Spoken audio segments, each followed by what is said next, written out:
Gamer, what up, gamer? What up, gamers? Game, recognized game. Yeah, that's yeah, that's the thing. You That's say. it's a thing, and I said it, and I'm Yeah. not proud of it, but I said it. Oh, it's Friday, Yes, it is. ladies and gentlemen. The weekend. Oh man, I think I have to work this weekend though. Ha! Get fucked. I have to test something that goes in a computer. Something that was in a computer. What could it be? Not that thing, it's the other thing. Oh.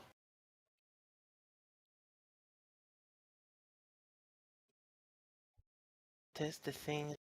Advanced words delay. Yep. That's yeah, that's the one. Oh, you're streaming. Oh, can people hear us? People can hear us, yeah. Oh shit. I Almost said mean, something problematic. yeah, I mean, they already know. I made sure I recorded all the racist stuff you said. I'll play it for them later. No. Damn. Did you know that hi Torvation. Do you know that a delay game is Oh my god! Don't even finish. Don't even finish. I don't even want to hear that shit. Get out of here. I love that shit. People post it every time something like this happens. Funny as fuck. Wow, possum. What if it's a mistranslation and he's like, "Yo, fuck delay gamers." Yeah. Delay games are for cowards. It's like that Miyazaki quote, like like anime was a mistake. That he totally not said that, but people still runs with that shit.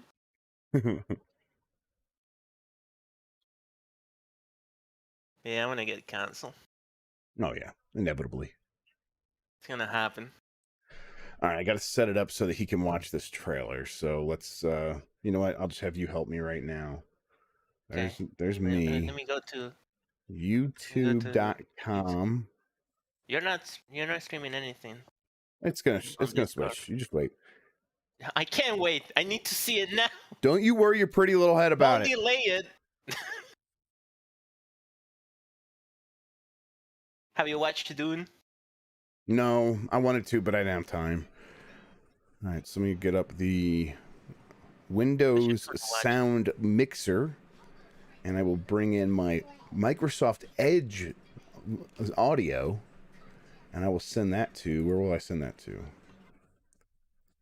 Send that into, I don't know, man. You're the one. I'll send that into music. My water. Game.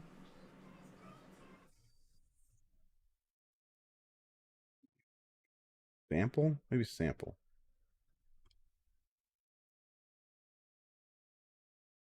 Mikey. I don't know. He said he was getting. Said he was getting. Oh, I can hear that. I can hear it. You can hear that? Fantastic. All right, cool. So then I'm going to minimize that, and then now we just got to get it. We just got to get it. Just get it. We got to get Go get it. Let's see here. Window capture. Oh, sorry. Let's. I have to mute myself when I drink water. Or do you people like the ASMR? Me drinking water.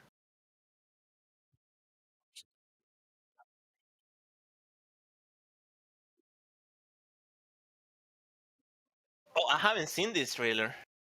Well, you get to watch it live with Mike Minotti, who hasn't seen it either. I don't know what to feel about this.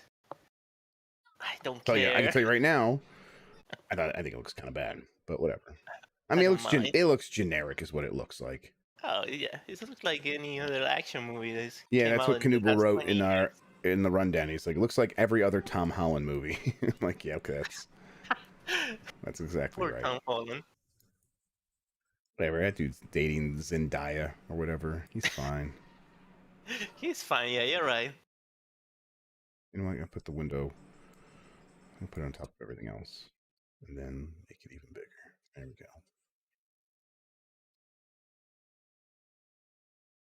Then we can't see Mikey's face. Can we make fun of Mike for being late? Yes.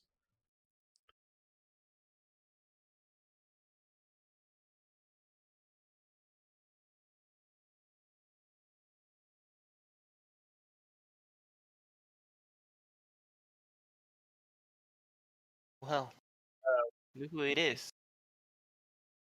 Well, well, well. Well. If it isn't the consequences of my own actions. I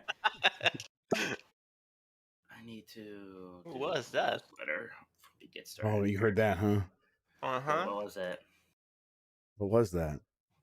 What Like was that? That's a Something- computer notification. Yeah, it must be something in Edge somewhere because it's Edge that's What are happening. you using Edge? Listen, I don't judge your browser choices. You don't judge mine. I use Chrome like a normal human being. I see that you have the trailer ready for me to go. Yes, I've been setting that up. Let's see here. 1 second. We're preambling right now. Stuffed. Don't worry. In fact, we're gonna preamble for a bit because I had to put our newsletter together. I was in bed this morning because What? I'm gonna ban this person. I was working from bed and then I Let's just delete the message. rested because I woke up with my Crohn's cramps. I was like, "That's good," and then I had a migraine right after that. I was like, "Wow, this is fun." That sucks. Well, I think I feel pretty good right now, although I also haven't eaten anything. So maybe once I Chrome eat, is bad. It's too resources hungry. Dude, it's like RAM is so cheap nowadays. Just buy another stick of RAM. There's that Penny Arcade. Like they give RAM and cereal now. That was like 10 years ago. That's probably 15 years ago, to be honest. Not gone. Wow. Oh shit. Wait, is that coming through my mic? Yes. I mean, no, I heard that much louder than coming It through your just mic. lost. I'm hearing You it. guys Well, can hear is it. coming through his They mic. can't hear it. Okay, started ability. I don't think. Okay, yeah, I could turn Oh, it it's down. not coming through your mic? I don't know. It's coming through somewhere. Hell yeah, brother. Yeah! Is it like a... Wow, Christian, you just give a yeehaw. Talk about cultural appropriation. Oh, shit. How dare bad. you still wear cowboy?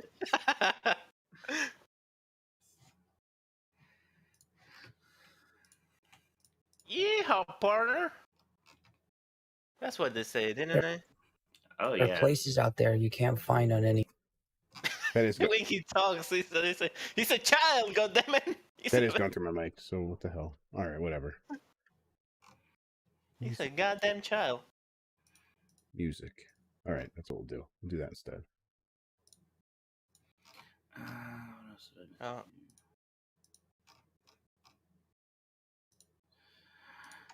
All right, I'm gonna be typing for a second here. Jeff Grubb, test. I am Jeff Grubb, test. You can type You for a are second. That's fine. Shit. Mike. Oh no, never mind. That you're fine. You have your camera on. Do you You're a have a good middle boy. name, Chef? I remember. I am Jeffrey Are you- Michael Grubb. Oh, man, we got two mics. My father is James Michael Grubb.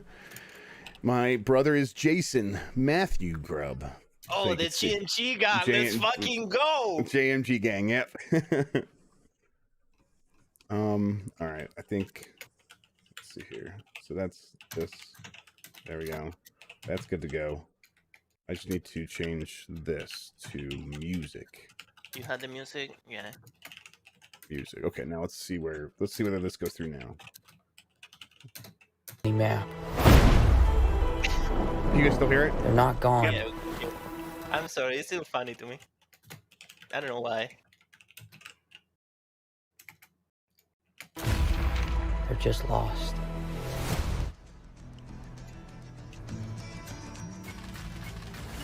Hey, kid. Okay. Is that what is that song? I don't know. Dragula.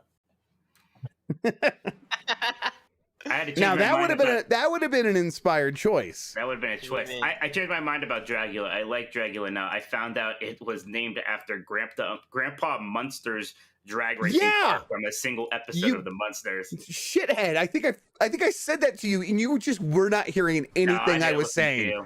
Yeah, exactly. It's because I was saying it. Yeah, I definitely didn't listen. Yeah, it is "Ramble On" by Led Zeppelin. I thought it was. I like. Oh. Yeah. All Okay. right. I'm scheduling Wait. a newsletter. That's why people were talking about listen. Oh, everything makes sense now. No, wait, no, send it now. Apparently, it should have gone out 5 minutes ago. That's good enough. No, I don't like Dragula because you like it, Mike. Okay, well, all right. I was only We just looking at it for find stupid reasons. It's A not a stupid reason. That's a great reason. It's like half the reason I like the song. Rob Zombie's not going to ruin the monsters, is he? He's not going to make like a dark, edgy monsters where they kill I'm people. sorry, Mike. Are you worried about your childhood being ruined? What? How was your childhood ruined recently? What is this a reference No, to? stop. Stop. I don't want to go. We don't have to go over because I'm sure there's something I've complained about. Stop. Yeah, that's for true. Yeah. I'm sure you're going to talk about. I'm sure it's going to be about how. No, I mean, hopefully they subvert our expectations, like that masterpiece, Star Wars Episode 8. Is that what it this is a about? masterpiece, and it's not Maybe- subverted. It's not because it subverted expectations. It's because it just took it maybe to the Grandpa logical Munster conclusion. will die at the end and he'll disappear. I mean, that was awesome. That'd be fantastic. I would love that. He'll do a noble sacrifice, and then a kid will pretend to be him at the end, and you'll be like, "That's powerful." That is. And I'll Yeah, be it's like, good stuff. It's yeah. okay. Bro. So I'll be like, "That's fine."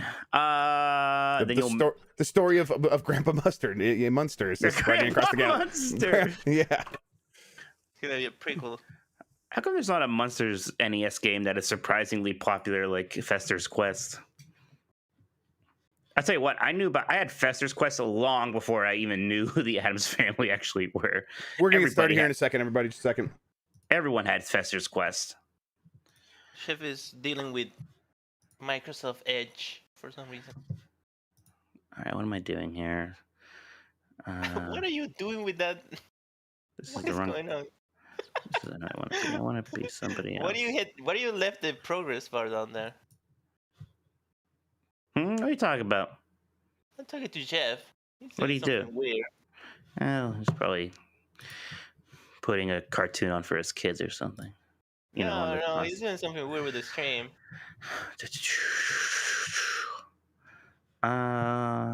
Activity feed. Okay. Oh my gosh, you guys have already sent super chats. How Yeah. nice of you. I like to open up the rundown. Thank you for the yellow super chat. Did your podcast rundown? How's everyone doing? Anybody do anything fun this weekend except for Christian? Wow. I- I guess so. Okay. Yeah, well, I'm not done asking. Man, I'm funny. Oh, you're hilarious. Open that one up.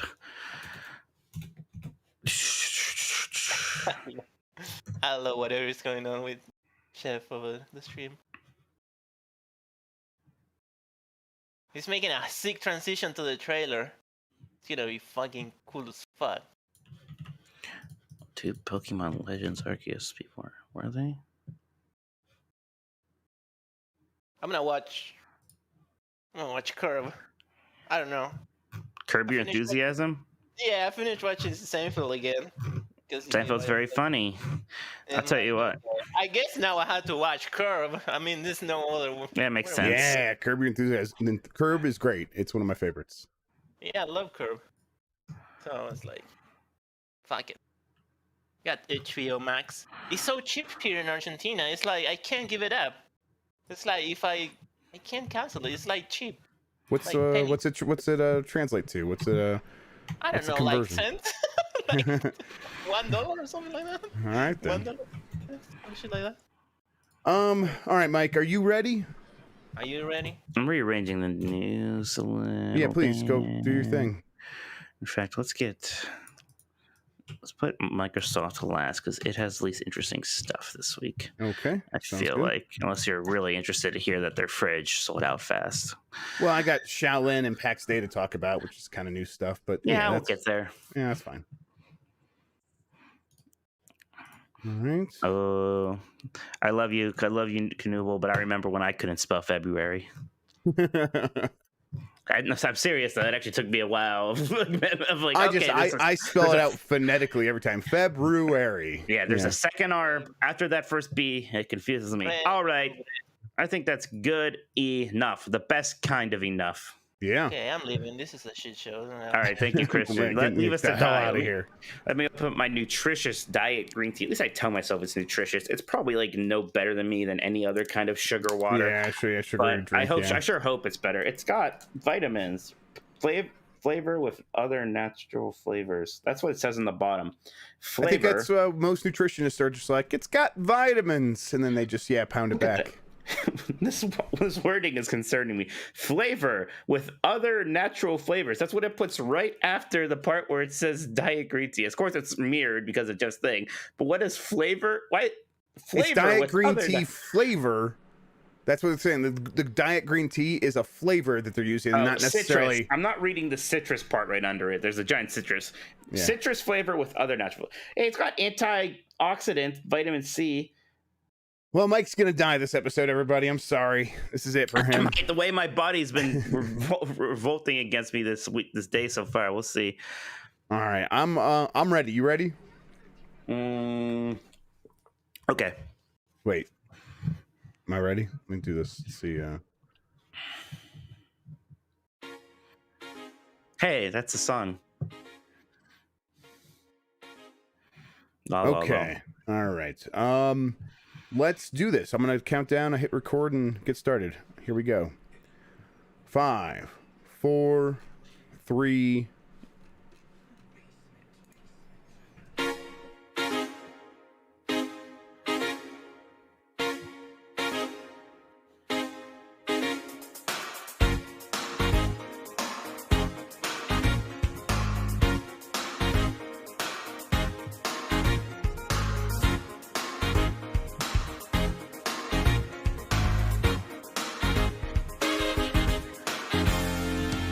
It's the internet. You're busy. Let's do this. Welcome to the GamesBeat Decides podcast. This is the podcast where we decide everything happening in the world of video games so you don't have to think for yourself. I'm your host, Jeff Grubb. With me is Mike Minotti. In today's episode, we have news and games. How are you doing, Mike? Oh, my body is weak, but I feel good. I'm fine. I'm in good spirits. I actually I forget if I ever complained to you before that our splash image for this podcast, our non-Nintendo one, includes a montage of Nintendo characters. That's like, leftovers. And if you want to update it, go to town. I'm lazy. Oh, okay. Yeah, it's Mario, Wario, Reggie. Why is Reggie even there? But there's other things in there too. There's Mega Man. There's the Elden Ring. Yeah, there's Mega Man. There's a tin whistle. I think there's a roast beef sandwich. See, okay, the rest of those things are very small and hard to see. The roast beef sandwich is good. So yeah, you're right. All Nintendo characters. Very well said, Mike. Arby's is kind of a Nintendo character. In my heart, absolutely. In my heart. Yeah. Okay. Well, maybe I'll make something better than what you can. Yeah, please, by all means. I did. I know it because I did the one time. I made the one with us in the 8-bit things. Then you immediately replaced it with this one and made the 8-bit thing smaller, like you didn't like what I gave you. So maybe I feel underappreciated. I don't know. I still use that for the GamesBeat.com art every week. Oh, what a bone to throw me. Yeah, so you're welcome.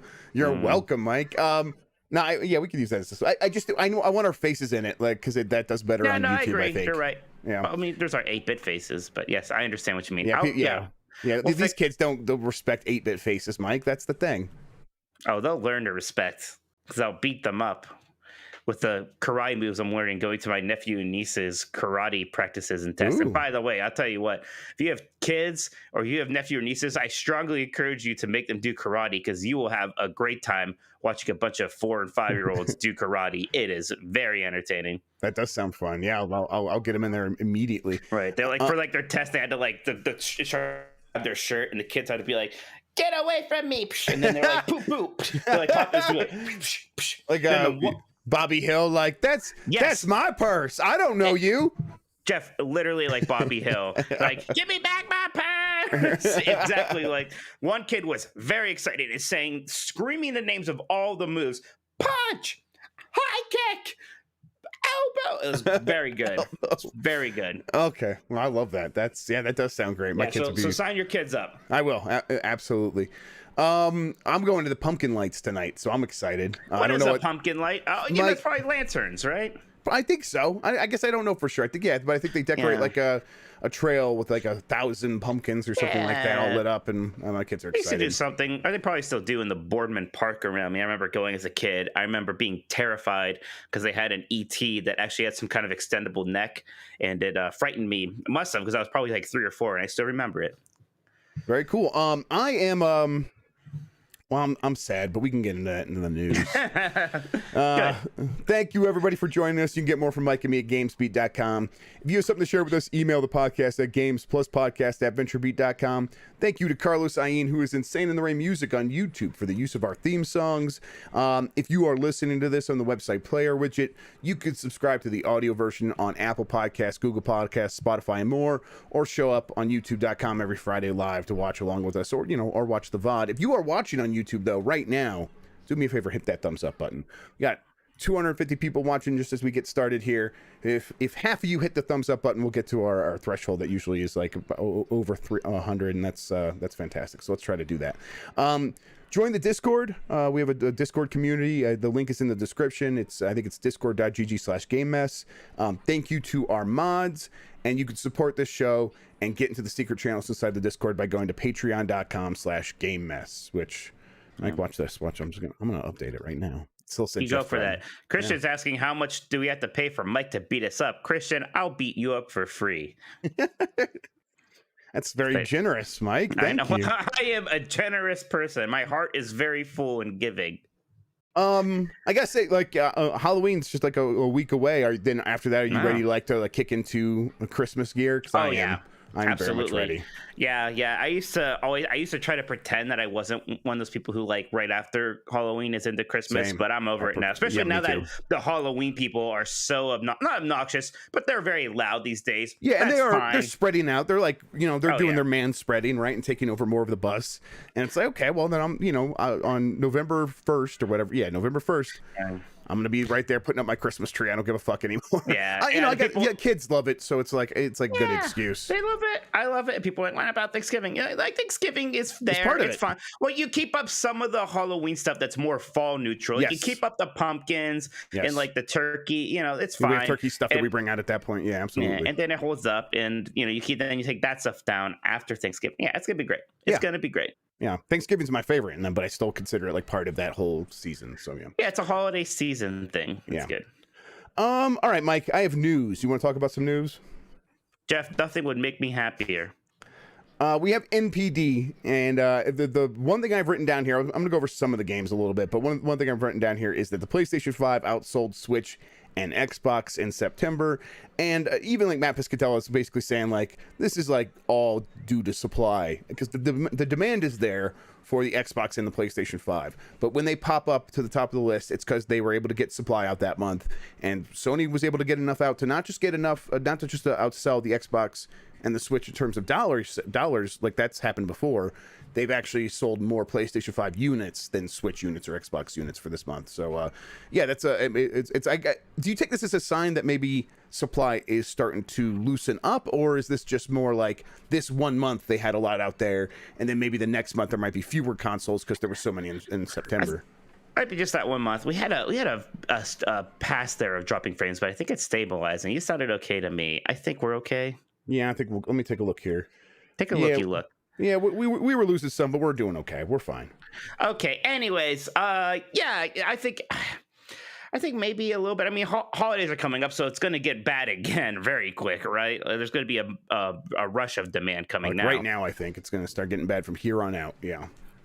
Absolutely. It's going to be a situation where, if you don't get this stuff by the end of October, November, December are going to be very stressful for you. If that was like the thing you were trying to get for your family as a gift, the Xbox or the PlayStation, you're not going to be in a good situation. You're going to probably have to pay a little bit of a premium and stuff and try to get it from not even necessarily a scalper, but maybe someone who got lucky and was able to get a second one and it's like, oh, I'll ship it to you. You just got to pay a little bit extra.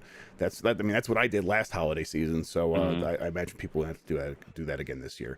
Let's see. Let's get to some of these NPD numbers. So the industry is still like kind of flat year over year. Actually, total video game sales are up 12%, but it's the software that was kind of like, okay, there is some growth here, and most of that was due to a lot of new games hitting all at the same time. So we got FIFA 22, NBA 2K22 at number 2 and number 3 behind Madden. So sports very big in September. Then Tales of Arise was number 4. That was new. Diablo 2 Resurrected at number 5, also new, and Deathloop at number 6, also new. So just a lot of new games, and that was able to kind of push the industry up year over year compared to a very strong September 2020. So anything there stand out to you? No, I remember when I first saw this, part of me is like, that. I feel like Deathloop should do better than Tales of Arise, but then I remember Deathloop is only on PlayStation, so that could account for some of that. I guess that seems very good for Tales of Arise. Yes. Honestly, like beating Diablo 2, even though Diablo 2, I'm sure probably has a lot of digital, maybe more so than a Tales of Arise does. That seems very good for a series that 10 years ago seemed very niche, right? Yes. And Matt Pescatello says Tales of Arise set a new launch month dollar sales record for any Tales of franchise release. It's not the only game that set a franchise record. Let's see, Life is Strange also set a record. He says Life is Strange True Colors launched as September's number 10 best-selling game, and it generated the highest launch month dollar sales for any Life is Strange title to date. So you know which one didn't make a franchise record though was WarioWare. Right, and WarioWare hit the list. See, at number 15 was it? Yes, number 15. Behind the Sonic Colors Ultimate, which again is on multiple things, but Sonic Colors Ultimate was number 13, and it was new to the list. WarioWare Get It Together down at number 15. It did okay compared to its history. Let's see what Matt Pescatello has to say for this one. WarioWare Get It Together debuted at the 15th overall best-selling game of September, while also ranking second on Nintendo Switch. Mario Kart 8 Deluxe was number 1. WarioWare Get It Together achieved the highest launch month sales for a WarioWare franchise release since WarioWare Smooth Moves launched on Nintendo Wii in January 2007. And we've had a few WarioWare games since then, so it's outperforming some of those, but it didn't set a franchise record, no. And you kind of think the Switch would maybe power that, but it didn't here. Right, that's kind of almost what you want to see for some of these franchises when they come to the Switch. Yes. Is like at this point for Metroid, if it's not the best-selling Metroid game ever, it's kind of a bad sign for Dread. Yep, agreed. Let's see if there's any other things worth calling out here. Madden was number 1 2 months in a row. Even though it's a bad game, people really don't seem to like this Madden. Doesn't seem to be hurting it. Maybe it's the kind of thing that hurts next year's game. And then, Marvel Spider-Man Miles Morales, still in the top 10. It was number 5 last month, number 9 this month. I guess that's the other thing. The Sony games here. Deathloop, an exclusive, in the top 10. Ghost of Tsushima, 2 months in a row, back in the top 10. It was number 2 last month, number 8 this month. So keeping that momentum after getting that director's cut edition. And then, yes, Marvel Spider-Man Miles Morales, number 9. So 3... PlayStation exclusives there in the top 10. Are you kind of surprised or disappointed that like Ratchet and Clank isn't a perennial top 20 thing here? I'm disappointed. I'm disappointed in gamers. Guys, that's a really good game that should be doing better than what it is. Yes, but I just think that it doesn't speak necessarily to that PlayStation audience, which seems to either really. Miles Morales I'm really glad that game's succeeding. I'm glad people are showing up for that. It's a game that deserves that success. But then outside of that, it's like if a game is super high quality and kind of mature, or if it's Japanese, those are the things that can succeed on PlayStation, perennially. And it just seems like Ratchet and Clank is not hitting those buttons for people. But I guess it's a little disappointing just because Ratchet's never going to have a chance to be bigger than that, because there was a bunch of buzz, there's big zeitgeist, big new console, so that's basically the ceiling now, right? For that franchise, which is what are we expecting? It was I think it got to 1 million copies sold or something like that. If this is what we heard, but is it going to get to 5 million? Probably not. I am surprised by some of the we already just got. We got 3 comments in a row that basically, Ratchet was either not okay or I didn't like it. That shocks me a little bit. I agree. There's always people who won't like a game. I'm surprised there were that many people who played that game and were like, this isn't that great, because it really stood out to me. Same. I thought that's about as good as that kind of game could get. But I agree. What do I know? I think you know a lot, Mike, because I agree with you and you sound right there. It's a great game. It's just Oh, sorry. No, please go. No, please. No, I want to hear. Andy just said Ratchet was 100% more Ratchet, and I mean, like, yeah, it was like there are a lot of people like, wow, this was still a Ratchet and Clank game, and I didn't know we didn't like Ratchet and Clank games. That's kind of how I felt. I'm like, if this is okay, I haven't played a ton of Ratchet and Clank games, but if this is what they are, this is great. This is an awesome visual roller coaster feast, and I'm loving it. I don't get what the problem is. It's not like they made Ballin Wonderworld 2 and like, oh no, it's still Ballin Wonderworld. It's just prettier, right? Like, we like Ratchet and Clank a lot. It's just too short. It wasn't that short. It was the perfect. See, man, no. I'm like, I feel like, man, I'll tell you what, I talked about wanting to fight people earlier, and now chat. A lot of people like Psychonauts 2 way more. I'll tell you what, I didn't. I like Psychonauts 2 a lot. It'll probably be in my top 10. I did not like it more than Ratchet and Clank. Probably not close. I know I'm betting I'm not going to beat Psychonauts 2 because it kept crashing on my Xbox, and I could switch to my PC, but when things break like that, it gets in my head, and I get very bothered by it. Like Space Nova, they push really good graphics game, but it's really shallow with poor mechanics. You sound like a crazy person to me. You sound like it's not poor mechanics. You sound like crazy. It is more than the sum of its parts, in part because of its visuals. But all those parts are not. None of them are bad. It's just like, really solid stuff that has worked for a long time and maybe timeless to a certain extent. Bright Templin here. Ratchet is my favorite Sony property, but it was a huge letdown. Overpromised, shortest in the series. It definitely isn't the shortest in the series. Like the Quest for Booty is like 3 hours long. Most and also like gameplay in this. You guys are nuts. Yeah, I think people are nuts. Mike, I don't know. These people, they're gaslighting us at this point. I still think, I think you're. I still think I am a little confused how many people saw the trailers and saw the cool Portal tech, and from that would like, oh, so it's going to be like Portal. Right. Like, well, no, just because it has portals doesn't mean it's going to... Listen, they did overpromise a little bit. It does not bother me at all because the end product was just so much fun. I had so much fun playing it. Like, I just didn't care about that. Let's do a poll. Ratchet and Clank. Overrated, underrated. Yeah. All right. Is that how you want to phrase it? Rift Apart specifically. Is that how we want to place? Maybe just say, was it good? Is Ratchet and Clank Rift Apart good? Yes or no? We'll see. We'll see what people say. Sending it out right now. I will also here's a new thing, Mike, on Spotify. If you're listening on Spotify, you heard about this. Yeah, there are ways to add polls and questions each week, and I've been doing it for the last several weeks. So if you've been listening on Spotify, you can go ahead and like look at your app or something while you're listening to this. I think you should be able to see that. I will add this question to there as well. So if you want to interact with us on Spotify, we'll take a look at that. Maybe we'll start adding some polls that we can like bring in at the beginning of the episode or whatever each week and say, hey, we asked on Spotify or whatever. But yeah, let me know if you guys are into that, especially if you're listening on Spotify. I just can't believe that Rift Apart is apparently a game I'm going to scream about in 10 years for being severely underrated. Yeah, this isn't. I feel it really makes me feel a little crazy that this is like we're gonna go to the end of this generation, and I'm gonna be like, yeah, Ratchet and Clank Rift Apart's still a fantastic game. People are like. Are people at that point going to be like, oh yeah, I guess I've come around on that, or are they still going to be like, did you play the newest like third-person over-the-shoulder action game? Right. Okay. Let's see. We do have some Sony news to get into then. So Sony, coming off a big month with PS5, outselling the Xbox and the Switch. They are going to try to keep some of that momentum going with a state of play that is happening October 27th. So what day of the week is that? Let me look here. That is next Wednesday. At 2 p.m. Pacific time. They are promising new and old games, like previously announced games from partners, and it's going to be 20 minutes long. What are your expectations for this, Mike? I don't know. It's kind of weird because it's short, and they basically said no first-party reveals, right? Is kind of how I read that. So I imagine they're going to be showing more of Horizon because we didn't see any of it last time, right? And that game's kind of coming out soon. So maybe another pitch for that and for some other things, and maybe there'll be something exciting from like a Capcom or somebody. Again, kind of weird because the Game Awards are coming out, so I don't know. I guess I'm going to keep my expectations pretty in check for this one. Yeah, I think it's about right. They do those kinds of state of plays, right? Where they just had a big one.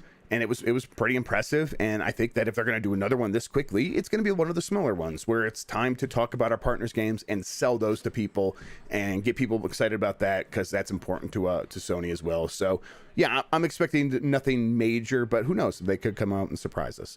In other Sony news, God of War has sold more than 19.5 million copies. Excuse me. That's pretty good for any franchise. That's period. Very good. That's got to be one of the best-selling PlayStation 4 games. Yeah, I wonder if it's like bouncing back and forth between that and Spider-Man, like as like these games go on sale or whatever, or get updates or whatever. That because I know Spider-Man was the fastest selling PlayStation 4 game for quite some time, but we haven't heard an update. Like, is that over 20 million now?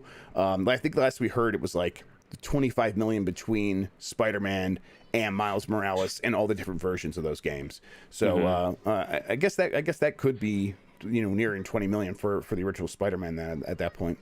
And they've repackaged many of these games, but still, and they've gone on sale. It's not necessarily like Mario Kart 8 Deluxe, which is like almost always $60. They do drop the price on this, but still, regardless, like no caveats, getting to near 20 million copies sold is impressive for anything. And we got this number in part because they announced God of War is coming to Steam on January 14th.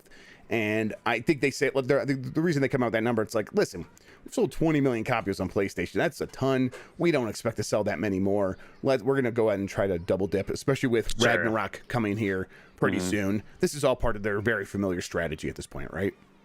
Yeah, absolutely. The one kind of interesting thing here is the Uncharted games coming to PC. Those don't even have a release date, right? Or am I? He said just this holidays. Is that what they said? I don't know if it has an exact release date. But exactly, it's weird because this does have this one. They're like January so and so or whatever it was. So that's kind of interesting. Yeah, I don't know. I'd have to look around to see what the Uncharted release date would be if they have given that. But I'll look it up while you talk. Yeah, they said it was going to be before the end of this year, is what they said on that. That's as much as I know. But this is not at all surprising. This is Sony's going to keep doing this. The one thing I do wonder, based on Jim Ryan saying, they want to like take these games from 10 million copies sold to 100 million copies sold, is do they start bringing these games to PC sooner? Like, does that window start shrinking after they get through this first batch of games, where it's like the biggest PS4 games are going to come to PC? I imagine we will get Spider-Man at some point. Sure. But then after that, does Last of Us. Yeah, does the window shrink from like 3? Yeah, Last of Us. Does the window shrink from like 3 years to like 2 years, a year and a half, or something like that? I bet it shrinks pretty fast until it gets to like a year or maybe even 6 months. I bet it's not going to get shorter than 6 months. It's never going to be day and date. I'll say that. Right. Well, at least even as I say that, it's like never who knows anymore in this world, right? Yeah, I don't know if I would say never, but like in certain specific cases where it's not these biggest games, I wouldn't be surprised if it's day and date, and some like especially online multiplayer games, of course. But so Sony said Uncharted 4 is coming out in early 2022, and that's all they said. So it's kind of weird that they said that back then, and God of War is just straight up like, oh yeah, on January January 14th coming to Steam. So yeah, a little weird. Huh, yeah, odd. Okay, fair enough. I mean, wait a little bit. You know what, though, Mike? Speaking of Uncharted, maybe there's an Uncharted movie coming out, and we got a trailer for it. And, Mike, have you watched this yet? I have not actually watched this live yet. Can I ask why you haven't? I don't know. I'm kind of nervous because I don't have great faith in this. I don't think it's going to be bad. I bet it's just going to be mediocre. Look, I almost kind of hate this about me now, but I don't like very many movies anymore. I hate becoming like old and like a fumpy dump and being like, back in my day, movies were better, because I know that's bullshit. But Mike, listen, I love that you're a fumpy dump. I got to say that. That's one thing about you I really love, is that you're a fumpy dump. Right, thank you. So it's like, I was even thinking, like, when's the last time I really like loved a live action movie? And it's like hard, and it like might just be something that was really exciting, like Endwalker. Not Endwalker. Mike, that's not a movie. Yeah, Endgame, excuse me. Yeah. But even that's like, but then I was going back even further, like, Mad Max, Creed 1. I surprisingly liked, I surprisingly liked Once Upon a Time in Hollywood, even though I'm not a Tarantino guy. But so I don't know. There's part of me that's a little scared of this, but I decided I will watch it here. I will say, Jeff, I can't see your Discord screen, so no, let me bring it up to you. Hang on, that's my fault. Just a second. Yeah, I usually just watch what's delayed to me YouTube stream while I'm watching this. But if I'm going to react to a trailer, I'm gonna have to look at your thingy live here. So and you go and make it full screen and tell me if that's big enough. It's big enough. Okay. Okay. So what we got here is Mike's going to react to the trailer. I'm going to try to adjust the volume here a little bit, make sure it's not going to blast Let's see. anyone's ears I mean, out. like, I'm the guy who genuinely loves the National Treasure movies, right? So for some people, my bar should be relatively low. And I'll tell you what, even though I didn't see the trailer, the discourse around it was just obnoxious. Like, and of course it is. It's Twitter. But, you know, there's like, there are people who like it, then there's people who don't. Then there are like the people like berating the people for not liking it. Like, you guys all asked for an Uncharted movie. It's like, I didn't ask for an Uncharted movie. I've never asked for any such thing in my life. Yeah, so I you know, I'll tell you what, I'm not gonna get sad or upset. Really, the stakes are very low. Yes. Like I tell you what, I don't really see a world where this movie is like some kind of like mega hit, like Pirates of the Caribbean back in the day, and all of a sudden we see like, you know, Nathan Drake at the Super Bowl or something, right? And I also, there's no way this movie is such a bomb that it's like, well, I guess that we're never gonna get another Uncharted game, right? I don't think it matters too much, so I'm not all that that emotionally said, Mike, scarred. I Yes, will let's say that see. I think your fears are well founded, but that's just my opinion. Let's go ahead. Right. Let's go ahead and watch this. All right, everybody. I'm gonna hit play. We're watching the trailer. I guess if you're going to watch along at home, I guess if you're listen to the audio version, listen to we're watching the IGN version. Okay, here we go. 3, 2, 1, go. There are places out there you can't find on any map. I'll tell you what, he certainly sounds They're young. not gone. Oh yeah. He sounds very young, They're just lost. like your legacy, like a lost legacy. Hey kid, Oh, he's a little young for a bartender, aren't you? A little old for prom, aren't you? Okay. They're quipping. Right, that was the line, I guess. Find a map. This is the path that Ferdinand Magellan took to sail around the world. You know your history. It's the biggest treasure that's never been found. 5 billion easy. Sexy Solly. That's what I always wanted. Brother. Right, and he's totally dyeing his hair because the man's 50 years old, and it's like, why are they playing him younger than he needs? Like, he doesn't need to be younger. He could still be old Sully, right? Listen, I don't. That doesn't bother me that much, but it's weird. He's got his ring on. The music, the song here is a weird choice. Hey, it's Chloe. That does strike me as Chloe immediately. Yes. He goes running. He's Well, I dabble. I don't dabble. My family has been looking for this treasure. I'll tell you what, they got the color right of the ocean from the games. Yeah. I'm pretty sure he's just threatening to kill me. Don't touch your ear like that. You look like an idiot. People have done that joke a million times.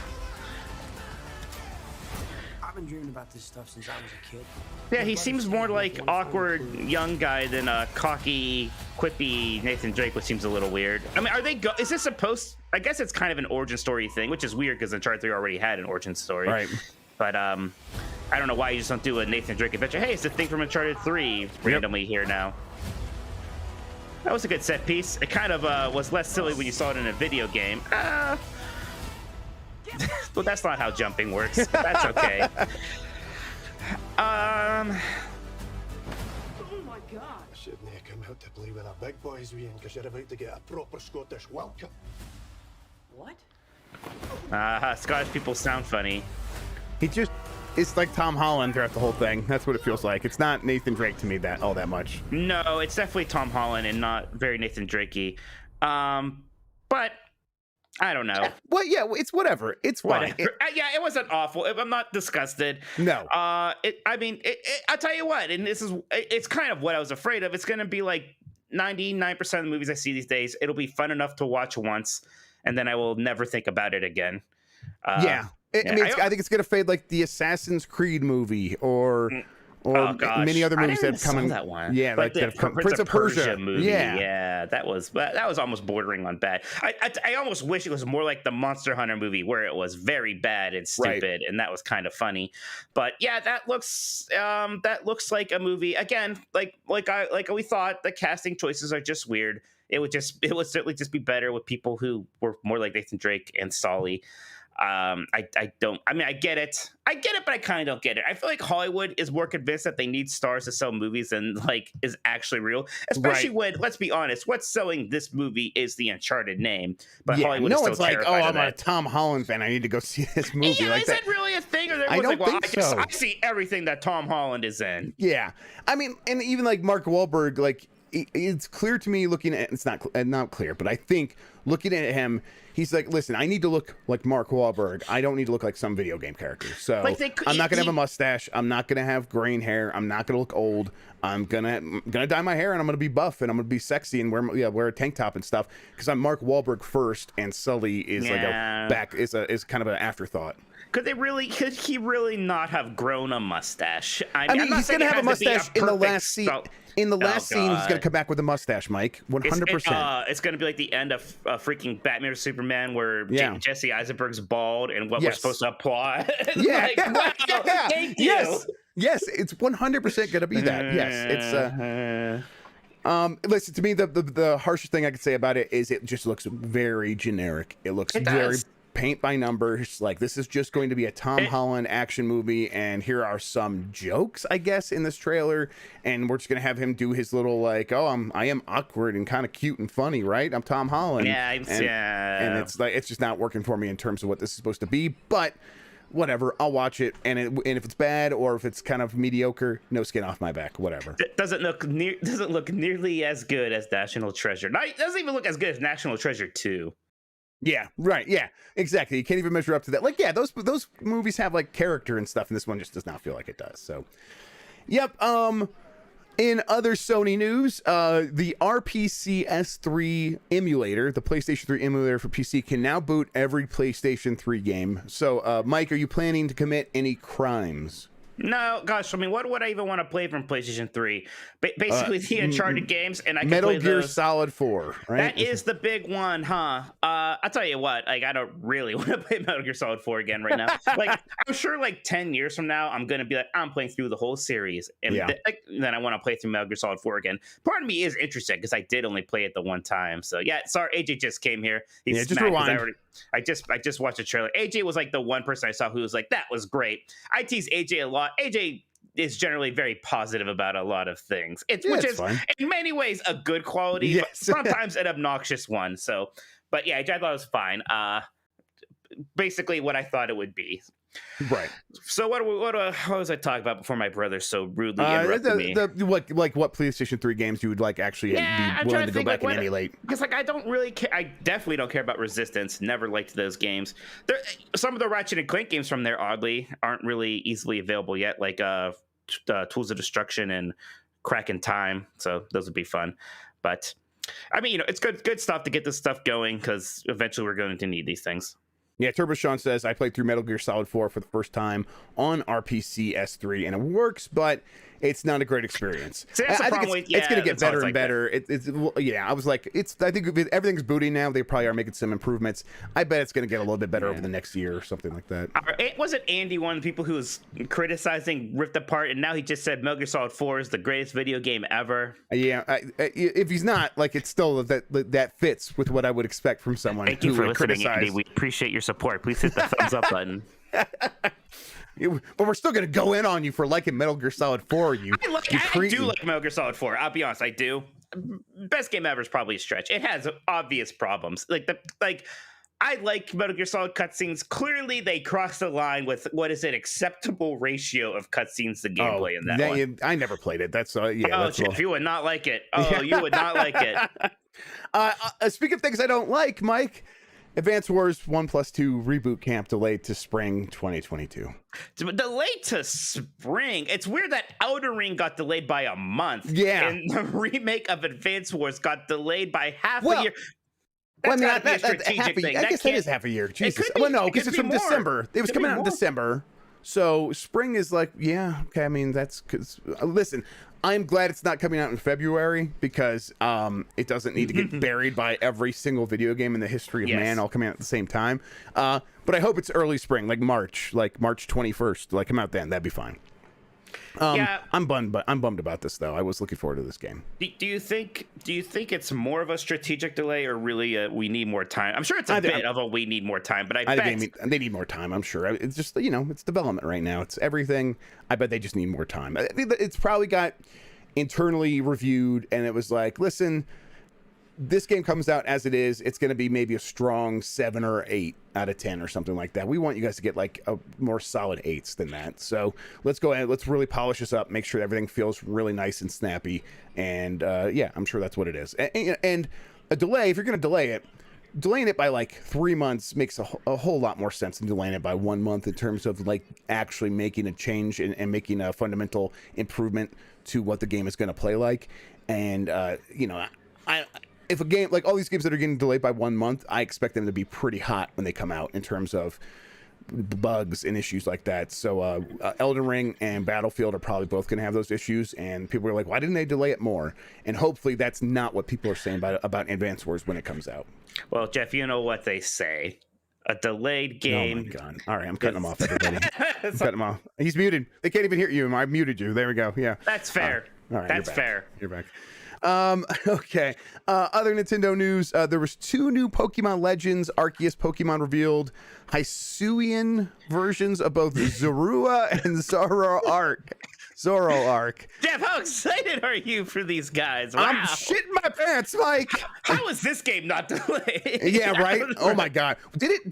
In my head I thought it got delayed like a month as well. No, okay. Man, still coming weird. out January. Weird. That is so weird. That's got to be in the works right now. That's gonna be like what we open next week with is Pokemon Legends Arceus delayed. Mike, what do I care about this? Anyone care about this? Do you care about this? I don't care about this. Okay. You definitely don't care about it. Some people care about it. I mean, it's new forms of those Pokemon. Like, there are some Pokemon in this game that are actually new Pokemon. I find that interesting. But I'll tell you what, yeah, I'm not such a Pokemon fan that every time it's like a new form of a Pokemon, I'm like, oh, what? You know, I call my mom. She's got a new hat. Call my mom, right? Yeah. Mom, look at this one.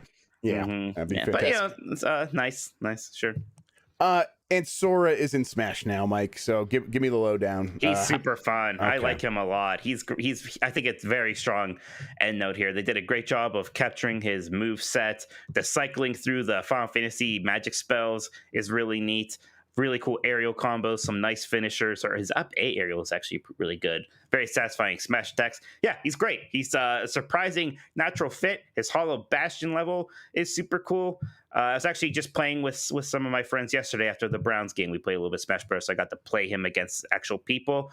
It was a good time. The alternate costumes are very good because you have like his other outfits from some of the other Kingdom Hearts games, but you also have his black and white, like old style cartoon look from the Timeless River, like the Steamboat Willie level. Yes, that's very Willie, cool. Yeah, that's a really neat touch. So yeah, a fantastic addition. Might be the best character they added in all of the DLC things. Banjo-Kazooie was pretty neat. But this is great. Do you think this is the common reaction? Or are you alone and people are like, Sora's overpowered and I hate him? It's hard to tell. Yeah, I haven't actually looked. I'm not as in tune to like the Smash Brothers like subreddit I used to be. I don't know. There's some people who always think the newest character's overpowered because people don't know. But I think he's fine. And even though I know they stopped quote unquote making new content for the game, I'm sure there's still going to be a balance patch or two on its way if he is overpowered or what have you. Yeah, it's kind of how it always goes with those, right? They kind of just put them out there, let people have some fun, and then they start like dialing it back. All right, let's get through the rest of this news, which there's still quite a lot of, and then we got a bunch of super chats and questions to get to, so we'll go kind of an up to pace here. Xbox Game Pass, it did not hit its internal milestone target of 48%. It grew by 37% year over year. And that's after a year where it grew over 80%, which was better than its internal targets. And that's from like last fiscal year. The most recent fiscal year, they weren't actually able to hit that target. And to me, that makes a lot of sense. 48% does still seem like a pretty high mark to hit when you don't have something like Halo coming out. They had a lot of cool stuff hit Game Pass. They had a lot of day and date things. Not a lot. They had a few day and date games like I guess Back 4 Blood wouldn't have been in this fiscal year, but Psychonauts. So yeah, Psychonauts. And there was that's probably the big thing. Psychonauts is great, but it's still kind of niche. Right, but you're right, and that's the point. Like, that's the kind of level of game they had, or they had like Outriders, right? Something like that. So, but 37% growth on that stuff seems about right. But if their targets are going to continue to be that high, like around 50% or higher, they're going to just need Halo and Starfield and all these other things that they have in the works. And if that's going to be the things that actually push them over, and if it doesn't, then there's problems. I would expect those things. If they're hitting 37% without those games, once they start having those games, I do expect them to kind of keep growing at a pretty high pace. I expect a press release after Halo comes out on how much growth there was for Game Pass. I agree. Like, part of me will almost feel like it's a bad sign if we don't get a press release. If there's not something to tout there, I'll be a little worried. Yeah. Sir Blood Raping in chat too is trying to. Jeff, have you heard about Xbox's other leaked project, Updog? No, what's Updog? Yeah, good one. Yeah. I think that because the Halo multiplayer is free to play, whether you have Game Pass or not, there's a chance that you're right, we might not get that press release. But even in that case, even with that like caveat, I still think you're right. If we don't get a press release about how they hit 25 million or 28 million or some big number of subscribers, that you're right, that's a bad sign. But Psychonauts not even count in this? Someone just said that wasn't 2020 fiscal year. Yeah, and I was gonna say I think Psychonauts came out after that fiscal year as well. Because the fiscal year ended in June for them, right? Yeah. Well, then that was a really weird, like, few notable release fiscal year. Like Right. this with Psychonauts a little bit. Forza and Halo has got to help. Yes, Halo will make a difference, and then Forza will as well. Yeah, you're right. All right, the mini fridge, however, did sell out in minutes, probably beating its expectations. $99, and people just zooped them all up. Mike, did you get your pre-order in? No. I'm thinking maybe if I'm a good boy, I'll get this for my birthday or Christmas. We'll see. I could use a mini fridge here. I pictured this alternate timeline where Microsoft's like, man, these are much easier to make. Let's just become an appliance company. People seem to like these. That's pretty good. Yeah, honestly, I hate every single washer and dryer I've ever had. So if Microsoft wants to make a good one of those, go to town. I would love that. There you go. And my Samsung fridge is absolute trash. So I would appreciate if they would make a full size one.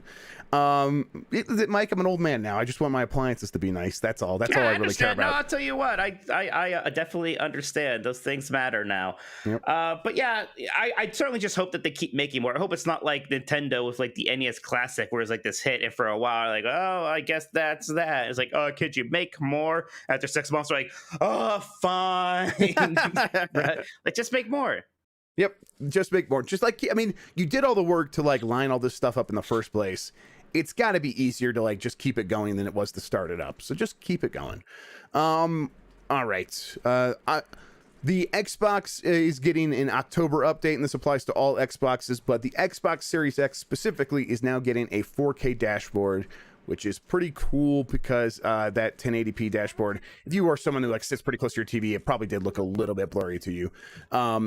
And then they're also getting night mode and a few other things, but night mode's pretty cool. It's something I've actually always wanted, and I started looking in like the Xbox store to see if there was an app that would do this, that would turn the screen sort of from that bright shining blue light that all screens have to something more red and orangish, so that it doesn't bother your eyes so much at night. I'm like, oh yeah, that helps me sleep when I do it in my phone. But if I go play games on my Xbox at night, I don't have that option, and now that option's built in at the OS level, so that's pretty cool. That's rolling out right now. I gotta try that out. Let's see. Other new things coming to the Xbox. Seagate has officially announced a 512 gigabyte SSD expansion card for $140, and there's a 2 terabyte one coming for $400. Mike, you gonna get the 2 terabyte one? You gonna throw down that $400 one? Nope, don't need it. Don't need none of this extra expand. I'm good just getting rid of games and putting in the new ones. And even like, 512 gigabytes at $140, much more reasonable. Even then, that's still really expensive. And I think most people are going to kind of be exactly like you and continue to just clean out the fridge and let that be that. Clean out the fridge. That's funny. Yeah, because there is an Xbox fridge. Xbox is a fridge, right? Yeah, Mike. Thank you for pointing. I'm glad you explained that. Is really what I'm happy about. You're a comedic genius.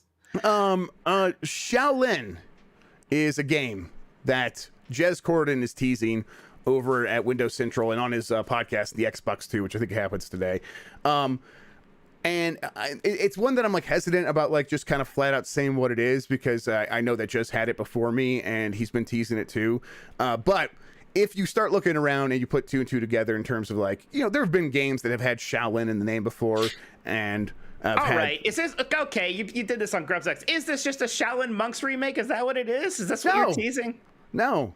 It's well, I mean, wait, the Shaolin Monks, is that let me see. Mortal Kombat thing? Yes.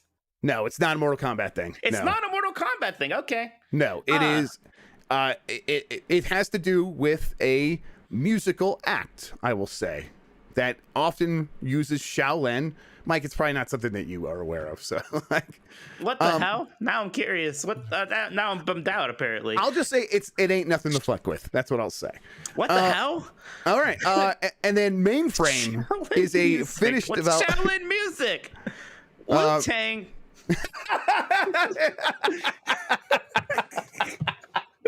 I'm googling this. Oh man, the way you said that, just like it's like Mike is such an innocent, sweet child. Everybody. I tell you what, I don't know much about the Wu-Tang group. I Oh don't know man. much about their musical stylings. Like this, I guess this one has nothing to do with me. You're correct. All I'll right. wait with this one as it goes by. I'll tell you what, Jeff. You won't believe how convinced I was that this was a Shaolin Monks remake. That would have been really weird. But yeah, sure. Like a Shaolin Monks. Yeah, okay. That would have been odd. Okay. That was the good Mortal Kombat spinoff. We liked that one. Still, it would have been weird. But yeah, I guess that would be. Yeah, I would tell like you more what's Mortal weird. Kombat spinoffs. But yeah, I'll go tell you ahead. what's weird is that they aren't making more Mortal Kombat spinoffs now that it's bigger than ever. Yes, I agree. They should be like hiring new studios just to make different Mortal Kombat style games. Like, yeah, absolutely.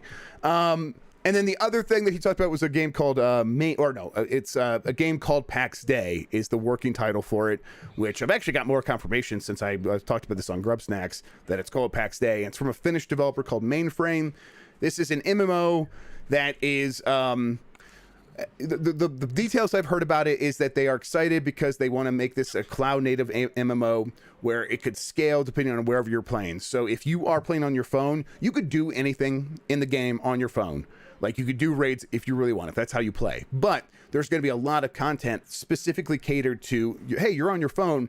Here is a bunch of very easy to navigate touchscreen menus for crafting, for farming resources, stuff you could do in a couple minutes during your commute or at the office, during meetings when it's not your turn to talk and you're just looking down real quick.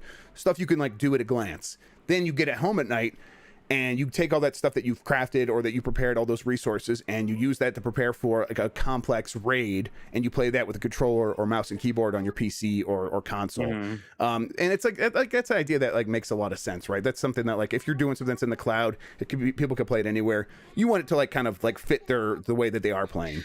Sure. Yeah. I mean, people were even doing that with Final Fantasy 14 back when you could like stream it onto your Vita from the PlayStation like 4 or whatever. They would like do some of their low effort stuff that way, like gathering their crafting materials or doing, auction house. And, for the raids, you then go to the actual console or your PC. Jeff, I think I cracked the code. Do you want me to guess? Can I say what I think this Wu-Tang Shaolin thing is? Yeah. What do you think it is, Mike? It's Def Jam Vendetta. Okay. It's just I mean, not necessarily. The reason I laugh so hard is because you just said what it is. It's a Wu-Tang game. It's a Wu-Tang game. Like it's a game based on Wu-Tang. Wu-Tang's done a bunch of games in the past. I'm glad I just bugged you so much. You had to tell me what it is. Yeah, exactly. I'm like, let's just say it. Yeah, it's a Wu-Tang game, everybody. Well, now I'm most excited because Def Jam Vendetta is just like low key a wrestling game. Not even low key. Def Jam Vendetta is also low key incredible. Yeah, absolutely. Yeah. Well, and really, if they just do a Wu-Tang game like that's exactly that would be great. So, I couldn't. I don't know about Wu-Tang. I don't know exactly what the gameplay style is or anything like that. Are they the one that did the miso honey thing? The miso horny? Yeah. Well, the girl's saying miso honey because he's trying to sell miso chicken, right? Was that not right? And they used that. I think that's what is that? 2 Live Crew, I think. Yeah. Oh, I don't know them. Yeah. All right. Well, we could talk about something else instead of where Mike says Wu-Tang. Wu-Tang. All right. What else? And then there was a new video from Starfield where they showed like some of the setting. It's like, it's going to take place in a bunch of settled star systems 50 light years away from Earth. And is that a lot of light years? It would take light 50 years to get there, Mike. So I don't know. How do you feel about that? I feel like light's slacking. I think I could do it faster. Okay, cool, Mike. Very well said. Basically, it's like it feels like a lot of things that are kind of like this, where it's like, oh, the colonies that got set up in these systems, they got into a war 20 years ago, and now you live in like the rubble of like what happened after that, and like the tense, like there's a high tension in that piece that you're actually navigating now. I don't know. They put this out this morning. It's already got like 200,000 views on YouTube really quickly, so people are still very hungry for information about this game, and I think this is kind of how they're going to dole it out, where we'll get small little tidbits about this here and there. Then it's something like the Game Awards, which I don't know for sure, but I think it would make sense to like have a big gameplay trailer or something like that, or maybe you wait to E3, but this game's going to come out next year, and it's going to be a really, really big deal. It certainly is. All right, let's go through the rest of this news really quick. Monster Hunter World shipped 20 million copies. That's really massive for a game like that. That is that game breaking out as a huge success. Absolutely. There is a new Splinter Cell game in the works, according to a report from Video Game Chronicle. I did another story about this, kind of following up, saying that I know that a Splinter Cell style game was in testing earlier this summer, and it has elements of the Hitman games. So if that is the game that got greenlit, which kind of it all lines up, I think it probably is. Sure. I don't know for sure. They have an idea about how to tackle Splinter Cell, and it's like, let's look at Hitman, and then let's add some Ubisoft like live service stuff on top of that. To me, that all seems to fit. Ubisoft devs are saying that even after Ubisoft got reported for harassment and all these issues and all this stuff was out in the press, things didn't really actually improve. There was an employee who told a story about how she had been sexually harassed like in the very early days of joining Ubisoft, reported it, and nothing ever came of it. Then after the harassment happened, or the harassment reports came out, she was harassed again, and she reported it and talked to all kinds of supervisors and did all kinds of stuff where she's like, hey, here's what's happening to me. And they sort of like, made her like go through the ringer of like explaining this stuff and make her feel like, oh, we are paying attention. And then nothing ever got satisfied there. There was no resolution to that case. And it sounds like nothing ever happened to the person who did the harassing. And this person ended up resigning from Ubisoft. So, Splinter Cell could come out, and one of the reasons they're probably doing a Splinter Cell is they're thinking, hey, we can make this a win for Ubisoft, right? We can get people back on our team. If these stories keep coming out, that's just not going to matter. They're still going to be criticized for being the same workplace that they have been. CD Projekt Red is delaying the next gen versions of Cyberpunk 2077 to Q1 2022, and then there's a next gen version of The Witcher 3 coming out in Q2 22 now. Both of those were supposed to come out this year. Apparently, that's not going to happen. Not a big shock anymore. Right. Just not even, doesn't even faze me. Like, of course that's happening. Yeah. Speaking of other delays, Shredders was delayed to February 2022, which is that snowboarding game that I'm very much looking forward to. Oh, that's not about hunting mutated turtles? No, although that's a very good idea for a video game, Mike. You should pitch it to somebody. Elden Ring was delayed. We get the Wu-Tang in it. Yeah, we got the. I think, Mike, it's Wu-Tang. You got it right the first time. No, please don't say Wu-Tang ever again. Elden Ring, of course. Like, oh, I believed you. Too, I know. Jeff. I could tell. And I'm like, oh god, I gotta stop this before it happens again. Elden Ring delayed to February 25th, 2022. Of course, a stress test is starting November 13th. Mike, we should ask to get into that stress test and actually play it. Maybe I should ask. Maybe you should. That's kind of why I brought it up. I was like, maybe, Mike, we got Sit the PR about this, so I'm like, oh, okay, at least they're like reaching out to us, so maybe we can ask. All right, I'll have you ask. Yeah, I'll be like, I'm Mike Minotti from an unnamed video game website. Blizzard has fired 20 people because of sexual harassment claims, and then I think they said 20 more resigned separately from this or something like that. There's 20 more disciplined separately from it. Discipline, thank you. You're welcome. So Blizzard's still dealing with the fallout from all that stuff, trying to do kind of be in the same boat as Ubisoft, trying to get past these things by like continuing to publicly do something about it. There were new trailers for Suicide Squad and Gotham Knights games. Mike, did you watch these? Any interest in either? No, I didn't watch them. I mean, I have some interest in them just from like the people making them, but not so much that I'm like, again, calling my mom because the trailer came out. Right. I was thinking again about Suicide Squad and how much hype that movie had, and it sure is a movie that came out now, huh? Yeah. I mean, it was much, much better than that first one, but it's like, and I love it. I'll watch it again. But you're absolutely right. The conversation around it, fizzled. It didn't do very well in theaters. Of course, it was also on HBO Max, and that's a huge part of it. But still, it's just like, I wonder what WB thinks about Suicide Squad right now. Right. Haunted Chocolatier got announced by Concerned Ape, the developer of Stardew Valley. Mike, you wrote about this. What are your thoughts? It looks awesome. It looks great.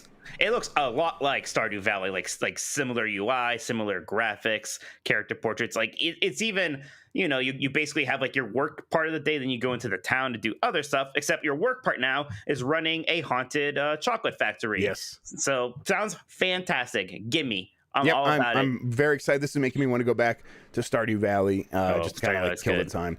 He said this is years away still, but hey, it's cool that they're showing it off, and it looks very exciting. I'm sure it'll be a very big hit once it comes out.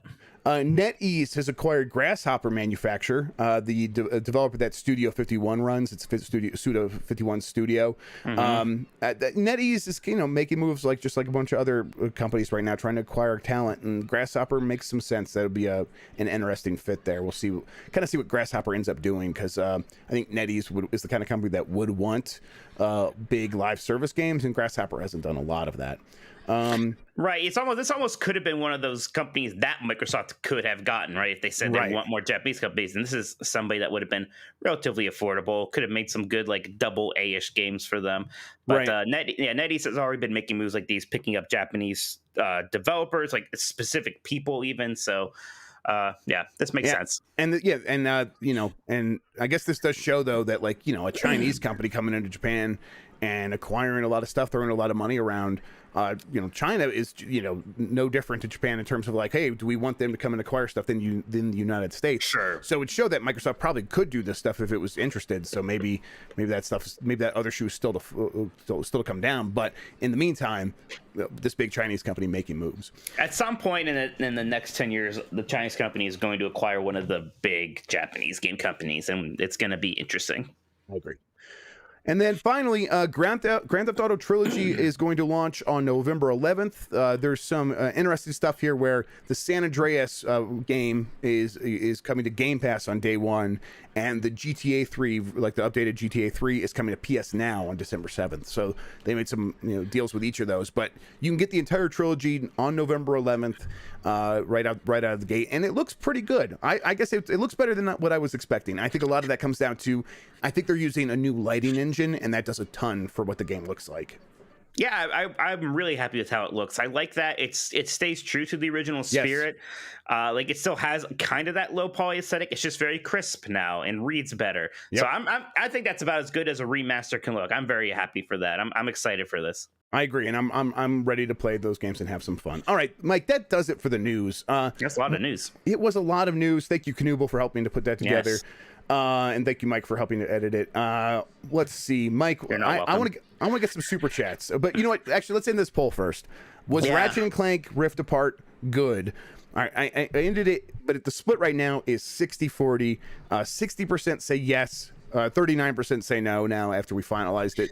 That's 219 votes. Mike, this is not good enough to me. That's what I'm saying. You could say, oh, it won. I can't believe about 40% of you are like, that's not a good video game. That's crazy. We're not even saying this it's a great game, which it is, but you're like, it's not even so it's a bad game? Like what? Like what are you saying, people? Lunatics. That's nuts. Yeah. That's nuts. That's it's a top 5 game of the year for me. Absolutely. Yeah, it is. Yeah, for sure. So, but I guess we'll have to talk about it more then. And maybe I guess I'd be curious to hear from somebody who wants to articulate the points against it. Although I don't know. Usually, these days anymore, even then, when people say why they don't like Metroid Dread, I don't even know anymore how to respond to something except just we're different people. It's I disagree with kind of fundamentally with your take, because I think you're just coming at it from a different point of view than I am. Yeah. Right. So it's hard anymore. Sometimes it's no fun. Right? That's the thing with Metroid Dread, right? And I was kind of thinking about this, and again, why some people get hot on Twitter about this stuff. It's like when you come out of a movie and you all love it, right? And you just want to talk about how much you love that movie. You're happy and you're buzzing, but there's the one guy in your group who didn't like it, and it just kind of brings everyone else down. Thanks to Twitter, that happens with everything, no matter what. Right. No matter how much you unconditionally love something, you have to read about the people who hate it. And no matter what, it's fine. Even though you stopped going to the movies with David Jaffe, you still end up going to the movies with David Jaffe because of Twitter. Right. Exactly. Yeah. What I saw that Gene Park went on his show to talk him into. Because David Jaffe, he like found easy engagement by being like, these invisible or these blocks, there's no indication that you need to shoot them, so yada yada yada, it's bad game design. And then people the are guy like, who made Drawn to Life. Okay. yeah. And so yeah, people reacted poorly to that, or people were like, yeah, David Jaffe makes games, he would know that's why Metroid Dread is bad. I haven't played it, but I just hate that people are liking it because I have FOMO, and I don't want to have FOMO about this because I don't want to buy a Switch because I own a PlayStation 5 or an Xbox and I'm a weirdo. And so easy engagement, Jaffe like leaned into it, and then Gene Park was like, hey, let's have a conversation about this, and Gene Park did a good job of like explaining, here's why that's fantastic actually. And then, you know, David Jaffe came out and was like, oh, I've had my eyes opened a little bit to this and I want to try it again. To me, I was like, go ahead. Sorry, Jeff. No, you go ahead. I was gonna say, like, to me though, like, I know like people like get frustrated by that stuff, but I got stuck on that for a little bit, and then when I shot the blocks and got past it, it felt really good. And, right. And you move past it and you forget all the frustration, and all you're left with is that feeling of, man, I found my way through, I progressed, I'm on to the next thing, I can't wait to get to the next thing. You don't, those feelings of frustration do not linger, at least with me. And maybe some people, they really do linger, and maybe that's the difference. But for me, they do not linger. I think that is the difference. It's just for some people, when it's like that moment where they don't know what to do next, it's just immediately frustrating and a negative thing. It's not like a challenge to overcome that's like a satisfying experience. That's just a fundamental thing. I think there's also a lot of people who are playing Dread who aren't necessarily Metroidvania fans, but they're just playing this because there's so much of a talk around it. So they don't want to miss out. They want to play it. They want to understand it. And because they don't have that vocabulary built in or like an understanding of what this is, they can get frustrated. Specifically about the blocks, though, the game tells you in the very beginning, like, there's literally text that's like, sometimes you're going to have to shoot at blocks. And almost every time you have to do that, it's very clear you're at what appears to be a dead end. Like, yeah, and like the flat wall and the blocks do look a little bit different. You learn to read that really quickly. Anytime in the game you go to a room that doesn't have like a power up or a save station or something, and it looks like a dead end, like there's a way to progress there. Yep.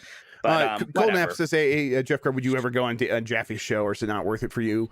I wouldn't say never, but to me, it's like I'm very busy, and I try to think about like uses of my time that are going to gain me something, or be like or elucidate some subject for other people. And there are ways to discuss the topics that I would discuss with David Jaffe in ways that I feel like would accomplish more in a more streamlined way, and without having to be like sort of.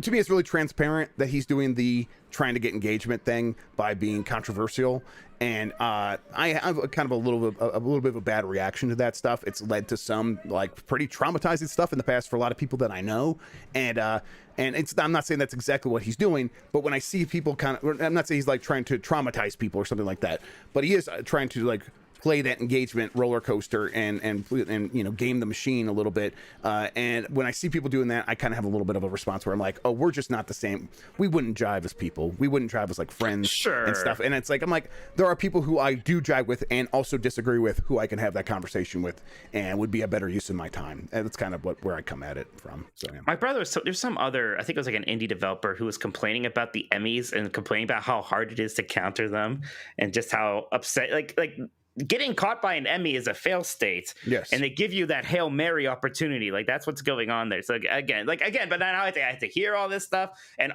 I know it's almost childish, but basically all I want to do is love Metroid Dread and talk about how great it is. But I agree. All right. Yeah, let's do the super chats. Yeah, absolutely. Kung Fu Hot. Let me get my glasses on. It's time to read. Kung Fu Hot Dog says, "Hey boys, hoping Splinter Cell rumor is true and that we get Mike Ironside on board again. Ubisoft needs to stop disenfranchising the Tom Clancy name." I mean, yeah, I hope so too. And I also hope it's good. I definitely hope that Splinter Cell is going back to that stealth formula.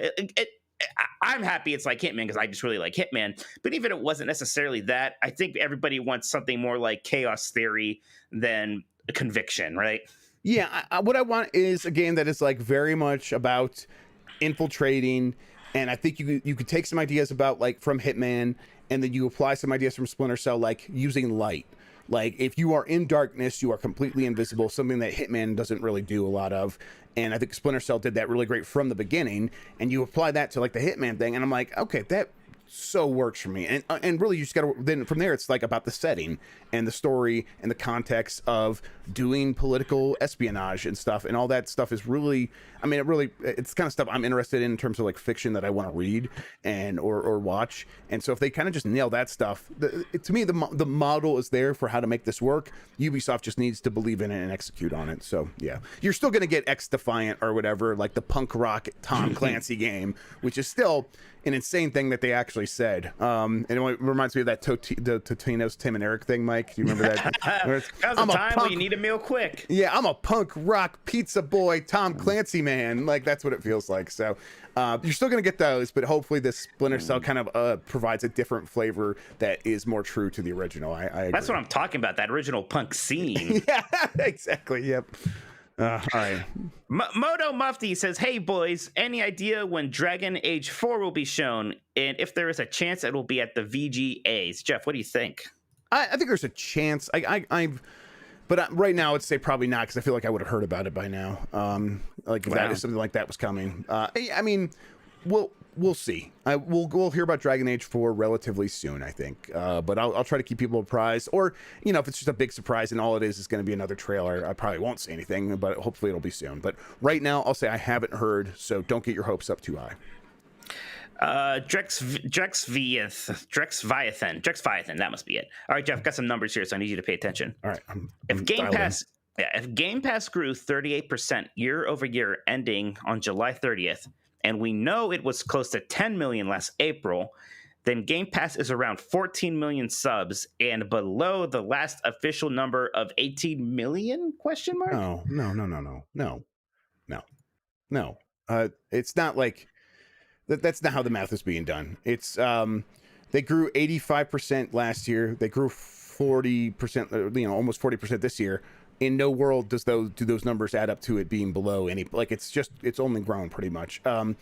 It's probably around 20 million, and that's the number that I've heard thrown around to me a million times. And I think if you go back, people have asked me this question about like where is it at, the numbers I've usually said is around 20-21 million, in that range. I knew it was below 23 million, but it's also definitely above 18 million.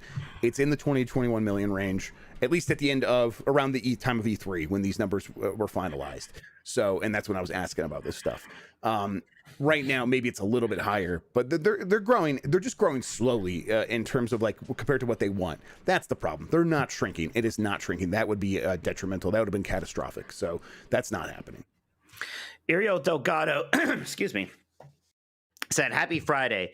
Do you think we'll get a port of Twilight Princess HD or just the GameCube version as a GameCube Games Online thing, like how they did the Nintendo 64 version of Ocarina, rather than port the 3DS version? No, we'll get the Wii U version. One, because that'll be pretty easy to bring over to Switch. And two, I don't think we're getting GameCube games on Switch soon, if ever. Yep, we're going to get the Wii U HD upgrades. Yep, what Mike said. RDX Son of a Fett says, can't wait to play God of War on Xbox Edge browser. Jeff, how do you do that? Is that a thing you can do? Yeah, so that was one of the news stories I actually deleted that Canuble put in there. But we could talk about it real quick. I think, what was it?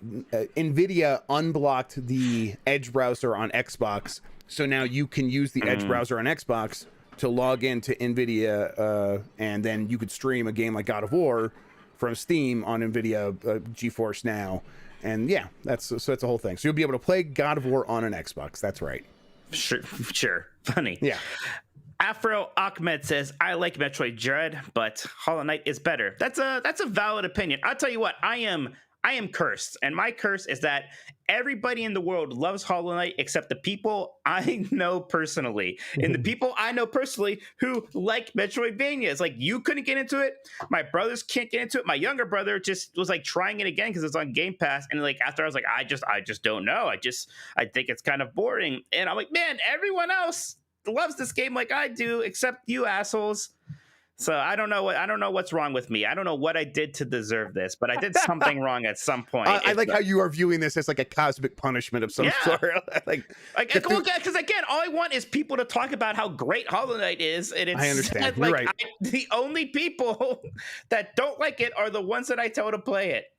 Listen, if you like SteamWorld Dig 2, I will come around on Hollow Knight. I promise. I'm just holding you hostage right now. That's all I'm doing. Apparently. You guys are nuts. All right. From pillar to post, any news on the new 3D Sonic game? And when do you think the AEW video game will be released? Why does this show always make me want Arby's? Well, the last answer is obvious. For like, I have my Arby's always in the background there if you're watching on YouTube. No new news on the 3D Sonic game. We think it's called Sonic Rangers. I'm not sure when we'll get any more info on that, but maybe soon. The AEW video game, I don't know. Probably not any earlier than summer. Even that sounds early. So maybe that'll be like a fallish release. I wonder if they want to go like super head-to-head with the next like WWE 2K game, or if they want to space it out a little bit. You would think they would want to space it out, but AEW also kind of likes going at WWE, so they might release surprisingly close to it, but not sure. I don't like this at all. Beef Hammer saying the Virgin SteamWorld Dig 2 fan versus the Chad Hollow Knight fan. I'll tell you what, that sounds about right. That sounds about right. All right. From Moto Mufti, what is the proper level of expectation for the state of play next week? Anything interesting we can expect? I think low expectations is pretty. Yeah, I think that's right. Keep it low. Expect commercials for third-party games, and if we get something more, then we can all be excited. So if you are asking us to help you set your expectations, that's what we would say. From pillar to post, as far as the supply chain issue goes, I can say us truckers are not the problem. The warehouses are full, but places like Walmart can't get enough workers to unload trucks. Back to work, America. I will say that I just read a headline, and I didn't read the whole full story, but there was something like 80,000 trucking positions still unfilled or something like that. So I guess that technically wouldn't mean it's your fault, but it means that there's still like, people missing from there too. There's a work shortage all over. Everywhere, in every field, absolutely. Yep. Except for video game journalism, probably. Yeah, well, too many of us. I know how to get rid of one of them. Wow. Yeah, you be sure to open your mail tomorrow, Jeff. What? You gonna mail bomb me? What the hell? I was gonna say. Oh, you're gonna like just say Wu-Tang and get me in trouble or whatever. Excuse me, Jeff. Excuse me. From pillar to post says Marky Mark as Solly doesn't sit well with me. Yeah, it doesn't sit great with me either.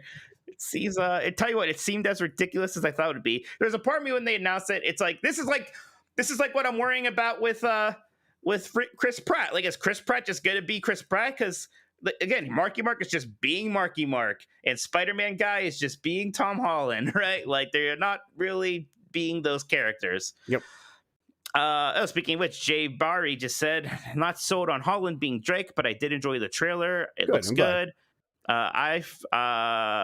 Mark as young, for one, he missed a word here, but he said something about Mark as young Solly, though. I think he's saying he might be okay with it, or maybe he's saying he hates it. And either way, thank you. Yeah, thanks, Jay. RDX, son of a fat, says you can buy and play all the Metal Gears on Xbox. Well, that's not true. You can't. Metal Gear Solid 4 is a PlayStation 4 exclusive, right? I'm trying to think of I guess you could put RPCS 3 on a dev mode Xbox or something like that. But yeah, that does not count. I can replace the innards of my Xbox One X with a computer. Crime pays, but yeah, we're not going to count it.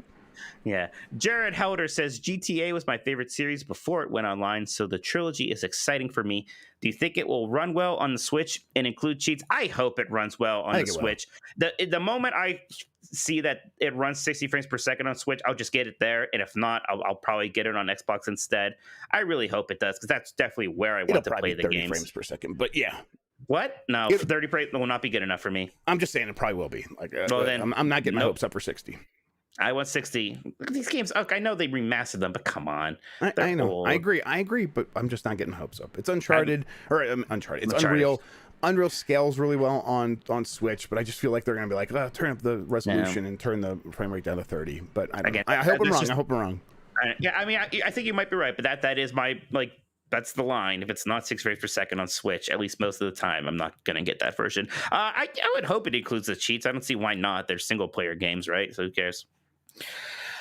Hero Select, that's a good name, says, love you guys. Battlefield 2042, yay or nay? Man, it is interesting, because people seem to be down on Battlefield 2042 people did not like the betas very much. Again, that's the noise I'm hearing. Maybe there are plenty of quieter people who did.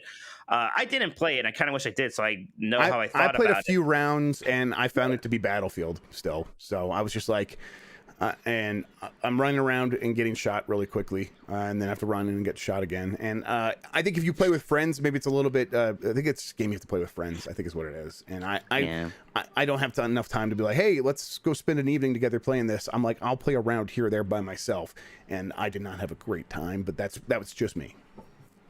From Pillar to Post says Mike versus Jeff in a battle rap on next episode. Man, I would destroy Jeff in a rap battle.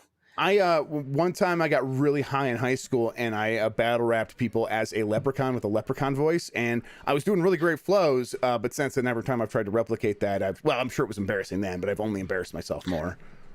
When Jeff battles me, his undies get a skid. I'm living my best life. He's there watching his kids. Yeah. Well, all right. Never mind. You already won. Fine, go ahead. There you go. Yep. There you go. Yeah, I thought of that while you were saying something. I wasn't listening. Yeah, I could tell you were tuned out. So I'm glad it paid off. The wheels had to spin there. Moto Mufti says, when do you think we will see the Final Fantasy VII Remake Part 2? There's a very optimistic chance of it being at the Game Awards, but I don't know. But maybe, that's the thing with this, is they could tease it very early, like they did for the first one, right? So it could show up before the end of the year still. It could maybe even, look, that's technically a third-party game that could show up at this State of Play. I don't really expect that. Me neither, but it could. It could.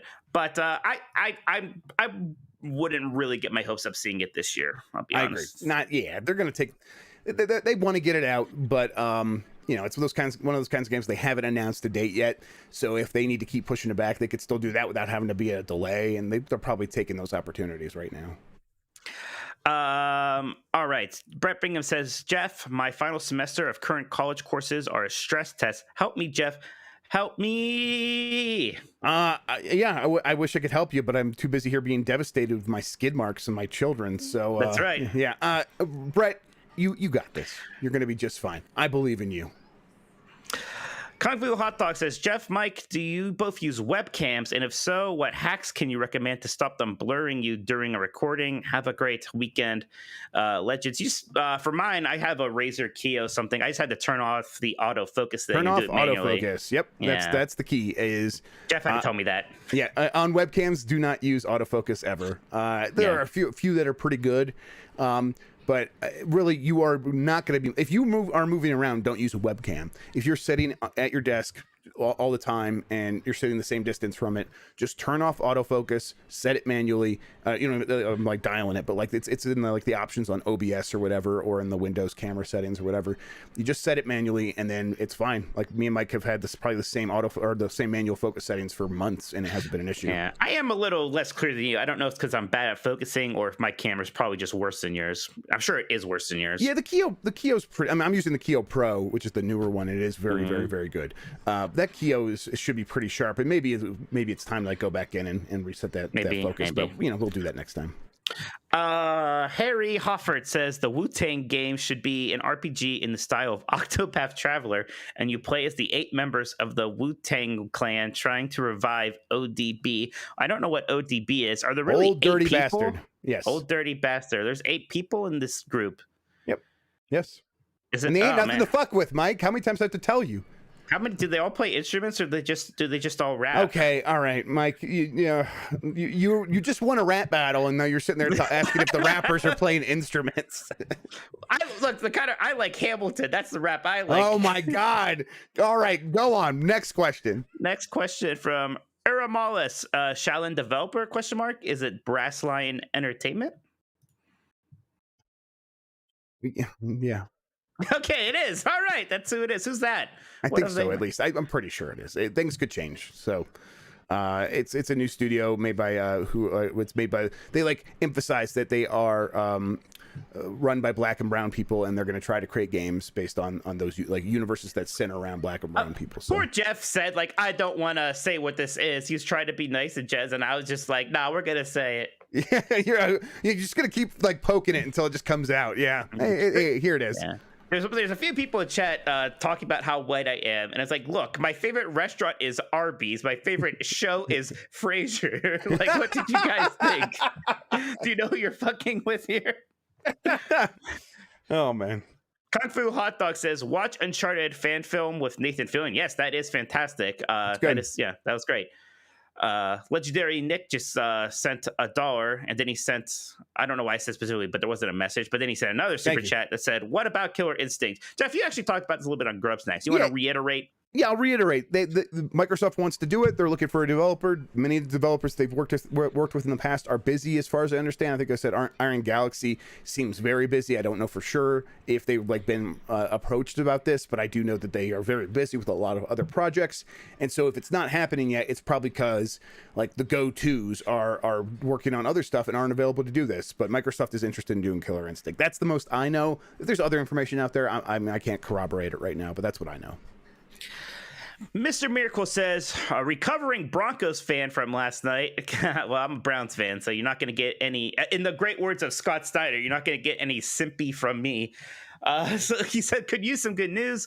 Any teases from the PlayStation camp to hold us over until their next big event? Well, their next event is apparently this State of Play. And I mostly expect some Horizon stuff, and the best thing to expect from that would be Final Fantasy VII Remake Part 2, or maybe something Resident Evil-ish from Capcom. But I'm not expecting anything super crazy from them. I mean, look, we know that Horizon's coming. They have already talked about God of War. What's the next thing that they could announce here? Really, they could finally announce that Silent Hill game. Yeah, I guess the Silent here it Hill comes. game, right? Yeah, that could happen. I'm not saying that's happening. So I'll tell you what, that would be something that Keighley would want, right? Because he knows, like with Elden Ring, because it's something that people talk. It's not just something people are excited about. It's something people talk about a lot, yes. and that's every time really... an event happens, it's like, is Elden Ring going to be there? Then it was finally. Now everyone's like, is Silent Hill going to be there? So yes, you're right. Everyone talks about that.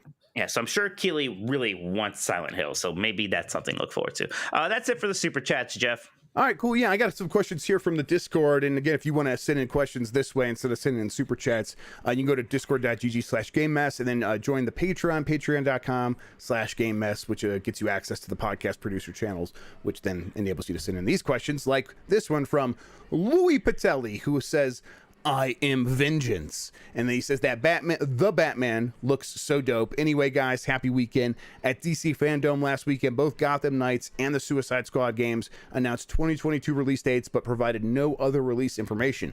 If both are coming out in the same year, I'd figured Knights is Q1 and Suicide Squad is Q2. Do you know the possible release windows for each game? I don't, but I would assume Q2 and Q4, not Q1 and Q4, but because Q1's coming up fast, right? Like games are getting delayed into Q1 right now.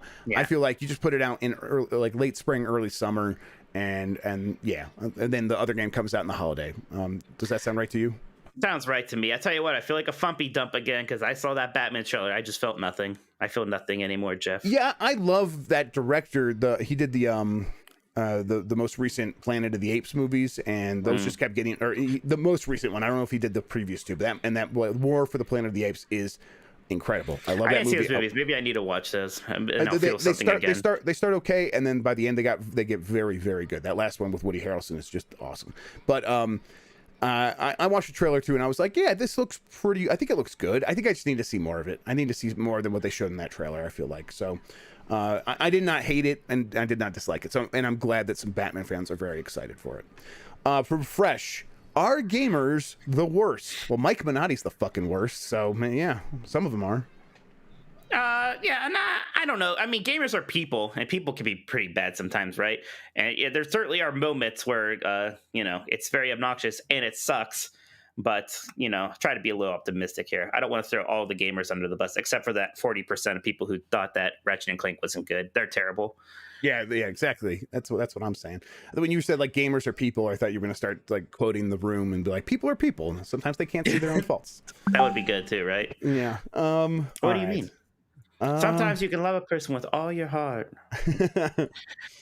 From Fresh, Tank on Switch. I've never played Tank, and I don't really know what it is. Mike, do you know what Tank is? No, with the only exclamation points. No, the only tank game I ever loved was that arcade multiplayer tank game that was in all the arcades in Disney World in the 2000s, like the early 2000s. That was fantastic. I forget what that's called, but that's the only tank thing I care about, I'm afraid. I like Battle Tanks for the N64. That was pretty good, and so was its sequel. This game was a 2009 Wii U game, third-person shooter arcade game developed and published by Namco Bandai. Yeah, why wouldn't they just port it? I mean, maybe because they don't think anyone's going to buy it because a lot of us don't know what it is. That game, Yeah, I was like, so. that was called Tokyo Wars. Thank you, AJ. All right, let's keep going here. From Nick Turbo, someone named Nick Turbo. I kind of want to start some chaos. So peanut butter, creamy or crunchy? I don't think this is going to start chaos because I don't care. I could either. I'll eat either one. I eat it creamy all the time. I don't have a strong opinion about it though. It's fine. Yeah, I think I like crunchy quite a bit, but when I'm at the store, I think I end up getting creamy because I'm like, well, if I'm not the one making the sandwich, people are going to want this one that actually smoothly spreads across the bread. And it's just, creamy seems like the one that's like more democratic or something. I don't know. Sure. From Delta Prime 84, other than the 15th of November, do you have any idea when Microsoft might drop those new back compat games they have in testing?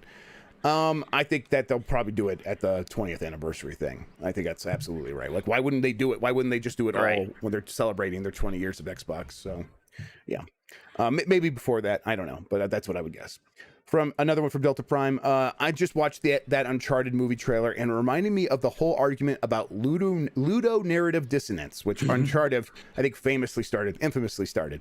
What is your take on this? Personally, it doesn't really bother me if I kill a bunch of NPCs and the story doesn't acknowledge it, because it's just an attempt to make a fun game. Sure, you could level some criticism at the devs for not having the gameplay match the tone of the cutscenes, but that's just something to be brought up as a critical point in a review to me, not something to get upset over. It's never usually bothered me. Occasionally, some ludo narrative distance would bother me. Not in the Uncharted games, though. Yeah. So first, Uncharted definitely was one of the first ones. I think BioShock was really the one that really got that go. That was the first time I heard that phrase, and it was with BioShock 1, which again around the same time as Uncharted 1. But yeah, no, like I just, I know it's a game.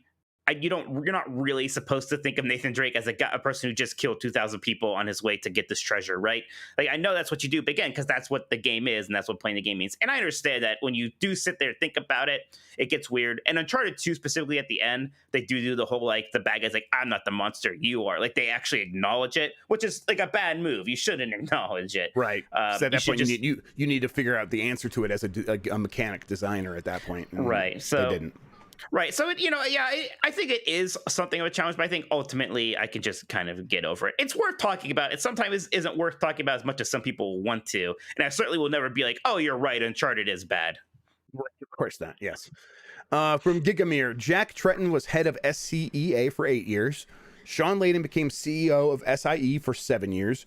Reggie and Iwata both had their positions for 13 years. Phil Spencer has been the head of Xbox since 2014, but quietly took the position following internal shuffles in the wake of Don Matrix' We Have the Product for You incident in 2013. That means Phil will be coming up on 9 years in his tenure, which is roughly the time that other public-facing head positions in this industry have left. And I personally think he always looks exhausted. Do you see him stepping away from the position anytime soon? If he does, what do you think his legacy will be? Is it too soon to say he saved Xbox? He can't leave now, I don't think. He's got to like see through Game Pass until it is solidified as a success. But then after that, I wouldn't be surprised if he left. Yeah, almost like the way the Bob Iger kind of had to hang around Disney a little bit after Disney Plus. I knew you would bring it up. Yeah, because Bob Iger was going to leave, but because Disney Plus, and then now that there's acquisitions and everything. Again, acquisitions too. He had to now the Fox deal is happening. I got to stick around a little bit longer and stuff like that. Exactly. Yep, it's very similar to that. And now that Disney Plus is a solidified sort of part of what Disney is, and everyone understands it.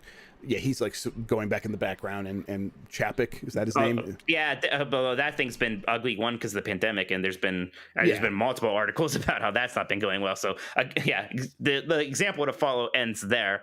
Right. Okay. Yeah. Mm-hmm. I think he'll try to get through this period of establishing Game Pass. It'll just be after that, then I would expect him to leave, or move up into a higher position where he's less in control day to day. From Turbo Sean, happy Friday. So hang on, it's being confusing for me here. Okay, happy Friday, Super Beef and Cheddar Boys. Jeff, I hear you beat Metroid Dread on hard mode. Congrats. What do you plan to do with all your newly found free time now that you're no longer? Here, I gotta get this. Let me put it here. Now that you are no longer a games journalist, Mike, it's because I beat a game on hard mode. I'm no longer a games journalist. Yeah, that's fair. Mike, right, man. Mike, it sucks that you had to lose another coworker, but I hear Kotaku has some cellmates you could borrow for the time being. I'm right outside the final boss store on hard mode. Yep. So I had one issue with the dual Chozo soldiers or whatever, and then there was another one of those fights, and I just kind of changed my strategy to be always moving and locking on with the storm missiles, and it was much easier. So yeah, I didn't have too much of a problem with that, so I'm better than you. Oh, okay, cool. I'm glad you just put it like that. I beat it before welcome. you, so I'm still feeling like maybe I'm better. Yeah, you beat it before me because I beat Aria of Sorrow in between the 2 playthroughs, you jerk. Sorry you broke up. I can't hear you. From Turbo Sean, bonus for Mike. So you like Dragula now, huh? That's it. Well, yeah. I guess I like the concept. It's not like I've been listening to it. I like the concept of. I will say that my friend was putting together a Halloween playlist for our Halloween party, and I was like, "Oh, put Dragula on there." He's like, "Wow, that's a great idea." I'm just mad because I absolutely said it was named after the drag racing thing. I don't from the remember Munsters. that. Somebody I find know evidence you of just this. weren't listening. Well, because you weren't saying anything worth listening to. From Nick Turbo, what will you do on Halloween? I'm going to take my kids trick or treating. Yeah, the day before, like I said, my friends bought a new house last year, and they've been excited to have a party. And this Halloween party is gonna be the first party we have there, so that'll be fun. And then the Halloween day will be kind of chill. It always kind of sucks because I would like to go with like some of the nephews and nieces trick or treating, but I also want to pass out candy at my house. So I'll probably just like put not a spooky movie on, or maybe play Luigi's Mansion 3 or something and pass out candy. I'm not expecting a ton of trick or treaters, but it'll be fun. From Delta Prime 84, you talked about Capcom and their corporate strategy on Grub Snacks this week. Do you have any info as to where Street Fighter sits in their corporate strategy, especially after the backlash on Street Fighter V? Street Fighter is very key. It's so important. It's core and important to Capcom, and they will keep working to make sure the Street Fighter comes back around, and they'll just try to do a better job for 6. It's not going to be Mega Man or anything. That's not going to happen. So, breaking news from Canooble in the chat. I was about to say. I was about to verify this. Canooble says that McCree from Overwatch is renamed to Cole Cassidy. Cassidy. Woo, that is a cowboy name. I will tell you what. Cowboy name. It's not a bad name. I like it. Yeah, it's fine. Yeah, go ahead. What are you gonna say? You're the Overwatch fan here. So what are you feeling? I don't know. This thing is so complex and weird. I can't think of a precedent like it, right? And right. I almost want to read this thing here. I wonder how they're approaching it still. Is it like that's my name now, or that's weird. The tweet was deleted. I'm trying to read it. Oh, no, there it is. I found it now. Is it like, hey, my name was Jesse McCree, but I changed my name, or is it just like my name was actually never Jesse McCree and that was never canon? It's weird. I think ultimately it probably had to be done, and everyone learned an important lesson about naming characters after real people.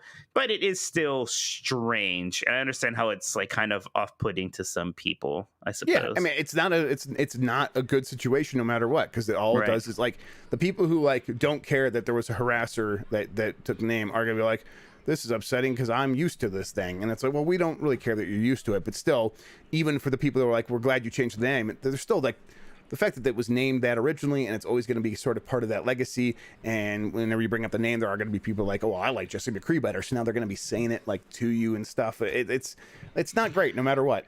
Yeah. So, but I tell you what, I do think that is a good name. That sounds right. I mean, those are probably 2 safe cowboy names in general, just mashed up together. So of course it makes sense. But sure. Turbo Sean says here the lore apparently is that Cole Cassidy is his given name, and he's going back to it. So because there was already voice lines saying like, "Oh, Jesse McCree is your fake name," right? Now the kind of silly thing here is if your name was Cole Cassidy to begin with, and you want to come up with a fake cowboy, like why come up with a fake name to sound more like a cowboy when your name's already Cole Cassidy? Is that why he changed the name to sound more like a cowboy? Maybe you're right. Maybe he had to like hide his identity. Okay, yeah. Fair enough. So yeah, you know what? Cassidy. It's fine. Woo, shit. Oh, Cassidy. Sorry, I'm just. All right, I'm you will into never it. be. You sound more like a prospector than a cowboy, which I guess is at least era appropriate here. But I hate you.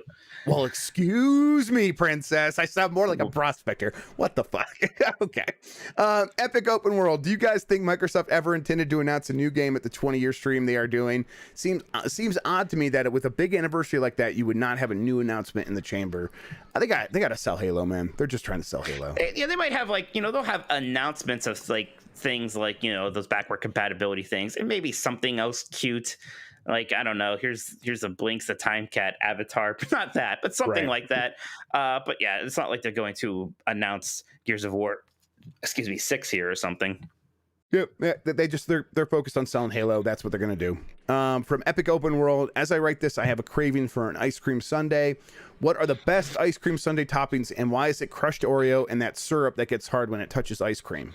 I'm not a sundae guy. I just like ice cream. I don't like all that extra crap on there. I'll be honest. Also, I'm a child. I don't like ice cream hitting glass. I have to have it in a cone. It gets all weird. It melts. I feel like it melts faster in the glass, and it gets soupy, and I can see it through there, and I don't like it.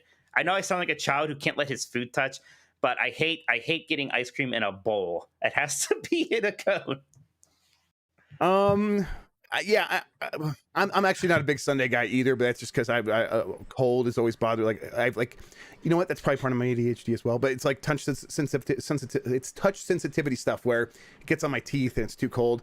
I'm liking ice cream a little bit more as I get older, but I'm never like, oh, there's a sundae bar. I'm very, very excited. So the best ice cream sundae topping is just chocolate, hot chocolate, because I like hot chocolate. Nick Turbo saying he likes it when it gets soupy, and my dad was the same way, and I'll get so sad because they would literally put the ice cream in like the microwave for a bit to soften it up, and I like my ice cream like hard, chewy candy. Like, I like to lick the ice cream, or I don't want like ice cream. It's gross. I don't like that. I hate it. I don't like milkshakes either. So clearly there's just a consistency thing with me and dairy. For Brian here, how does Jeff put up with this guy? No one fucking knows, man. No one knows. All right. Let's You see. love me. From Louis Patelli. Hey, fellas, I have a question about review embargoes. I've noticed that games journalists never actually mention when an embargo lifts. For instance, Guardians comes out on Tuesday. Can you publicly state when the review embargo lifts for it, or any other game, or no? It's something I've been curious about for a while. Sometimes we don't mention it because we've been told we're not allowed to mention it as part of the embargo. Yeah. And then a lot of times I don't mention it because I'm not sure if I fully read the embargo, and maybe they told me in there I'm not allowed to mention it. That's how I am. That's exactly right. Sometimes they straight up say, don't say what the embargo is. And when they don't say that, I kind of just assume it anyways. There's nothing to be gained from telling you guys when the embargo is anyways, really. Yeah. And usually like it gets out there anyway. Like usually the one guy like who does know and we have to tell is the Metacritic guy a lot of the time, right? Because he'll like reach out and be like, hey, do you have a review coming up for this? Can you give us like a link to it early and let me know what the score is so I can put it in the back end? And I'll be like, okay, well, he knows what the embargo is somehow. So it's out there. So I don't need to say it and potentially get put in Nintendo jail again. Right. Another word from Delta Prime. This might be resolved by the time you start the show, but it's 11 p.m. in Australia, and I'm about to go to bed, so I'm asking it now. The trailer and screenshots for the GTA remasters have just come, and I'm sold. There are depots for the GTA remasters in the Steam database, and I'd prefer to buy them on Steam. Do you have any idea if Rockstar will release them on Steam soon, or will they pull some Epic-style year of exclusivity before they are released on Steam?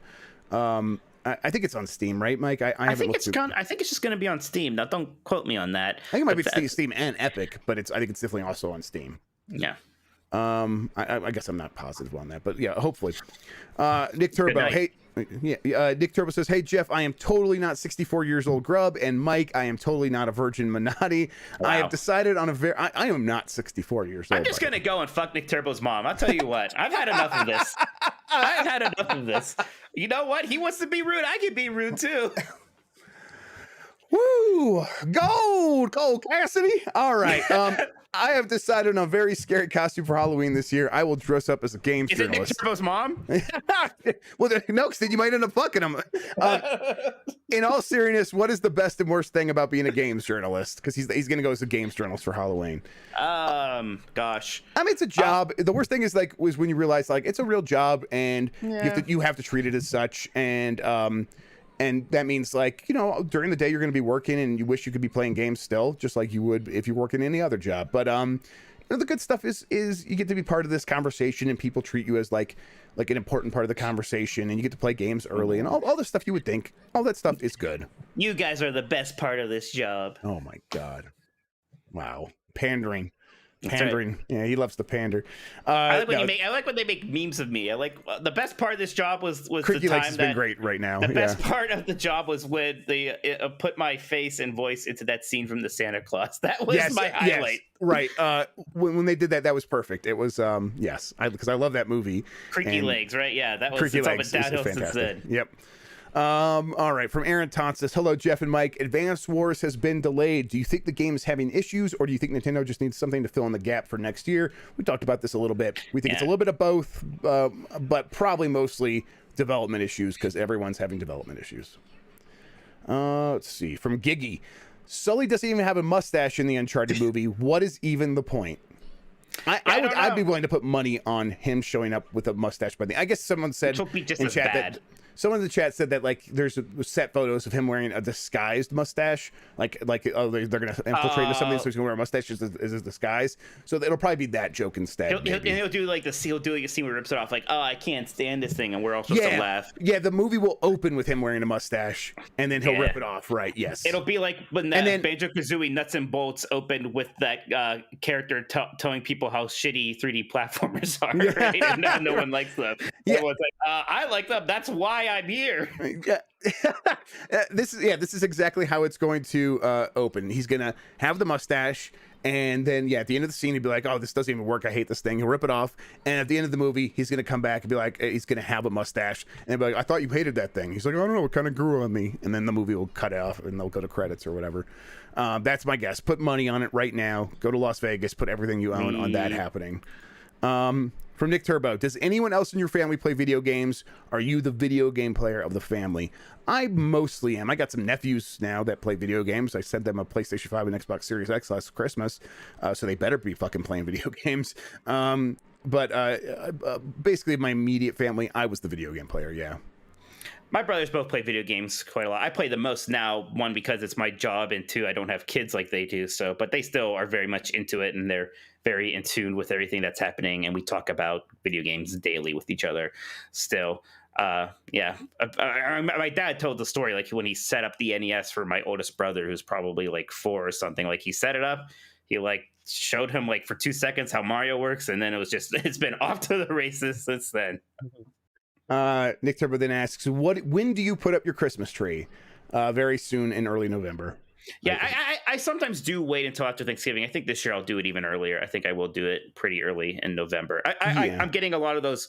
Hallmark has a lot of great ornaments. So last year was the first time they started doing like Nintendo and gaming ones. And this year there are a lot of good ones. I have a couple already. I've got the Super Nintendo, the Cape Mario. There's also a Sonic and Tails. Nice. Mm-hmm. And I ordered the 8-bit Zelda and Link that's coming in too. The only one that was sold out was actually the Mickey in the Kingdom Hearts outfit. So at some point I have to get that one. I might have in the past. I've waited a little bit longer, but with the kids, they just love it so much. They like right now. Halloween is awesome. They're having fun, but they ask about Christmas all the time. Like, really, what they're asking, is it going to snow? Like, they associate snow with Christmas because they're like 2 and 4. So, like, is it Christmas? And they're like, hoping it's going to snow. It's going to snow soon here, but still, like, once that comes around, they love the Christmas tree and all that stuff. And I just like them. They don't get to do much because of the pandemic. So, like, we did some traveling a little bit, but they're not doing as much fun stuff outside or like in other places as I would like them to. So, trying to keep it fun in the house, and Christmas is a big part of that. Turbo says November 1st, fuck Thanksgiving, and I say November 1st, and then just make it also part of Thanksgiving. It doesn't have to be one or the other. It does not. It's not how I feel about it at all. Thanksgiving is my favorite holiday by far. Christian says December 8th, which, despite actually being my birthday, way too late. Yep, way too late. It used to always bother me how in every Christmas special, people would put their Christmas tree up on like Christmas Eve. Yeah, I was like, what the hell is this? Yeah, that frustrates me too. From Sosuke, what's up? My favorite duo on the internet. It's your favorite mod asking about Halo Wars 3. Could it happen? Is it happening? Or should I just expect it to never come? I think it could happen. Microsoft really likes working with those. Which one was that? Creative Assembly that did that. So maybe after Age of Empires, they might have to do something else, right? Right. Right. It's either Relic or Creative Assembly, but all of them are Sega. So I think they really like that relationship. I think there's a good chance something like that could happen again. Yeah, that is the same people doing Age of Empires. I'm not the greatest RTS guy in the world. Who makes Age of Empires? That's Relic. Okay, Relic. Excuse me then. From Benji Bop, happy Friday, Jeff, certified sucker Grubb, and Mike blowing it Minotti. He said, I wrote these down during the last podcast and honestly can't even remember the context, but get your mind out of the gutter. I was going to say, I do not I'm sure I called myself a certified sucker at some point. But yeah, and Mike's always blowing it, 100%. Fair enough. All right, from Benji Bob, he says, based on my real life experiences this week, have you guys ever had a once in a lifetime opportunity come up that you knew you couldn't say no to, even though you probably knew it would put you in the doghouse with your boss? Thanks as always. Have a great weekend, and woof woof. No, Jason was always pretty understanding of stuff like that, really. So I can't, I'm trying to think if there's anything, there wasn't too much he would say no to if he knew something we really wanted to do. I can't really think of anything. And then before that, all my shitty jobs, they were shitty jobs. So I was usually able to kind of schedule or get people to just sub in for me. Right. So I don't know. Yeah, I mean, I guess when I got the Giant Bomb opportunity to do Grub Snacks, I was like, I'm gonna find a way to do this no matter what. But even then, Jason was like, yeah, I mean, we're not gonna pay you to do video content here, so if someone else is gonna do that, that's fine. I'm like, cool, I'm gonna go do that then. So, yeah. But I would have found a way to make that happen, even if I would have gotten in trouble. From Cole Knapp, did either of you order the N64 controller, or will Nintendo send a couple to your jail cells? Now I think about it, they did send the other controllers before, so maybe they will. I wouldn't be too heartbroken if I didn't get one. All right, so the all-first one, I would really like it because I would be heartbroken. All right, that's fine. Then I was very disappointed to find out they were sold out when I actually went to go look and try to buy one. I don't mind the Nintendo 64 controller or anything, but I'm also just completely fine playing those games on a Pro controller. The idea of having an N64 Pro controller that I can use on Switch, but then also use on PC for years after that is very cool to me. That's what I want. So. Okay, a couple more, and then we're gonna move on to what we've been playing and stuff, or we might have some more super chats. I'm not sure. From Keywork, sup boys? Any backwards compatible news coming from the 20th anniversary Xbox event? We think probably. That makes sense.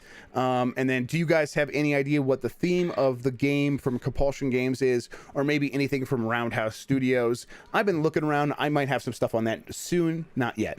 And then, favorite BGS game, and why is it Morrowind? I think mine, I guess if favorite is a word that I could sort of bend around a little bit and just say Oblivion. I really like Oblivion. But I mean, if I had to pick one to play, it would be Skyrim still, or maybe Fallout 4, which is a great game, and I was playing it this week. I was on a different podcast. I think it was Chatter Days, and I was making fun of you there for liking Fallout 4 again. Thank you. Yeah. Fallout 3 was the first one I actually really played from Bethesda. I think it was after that I think I went to Oblivion finally. But yeah, Oblivion's really good. Fallout 3 is really good. Skyrim might be the boring, safe, right answer though, to be honest.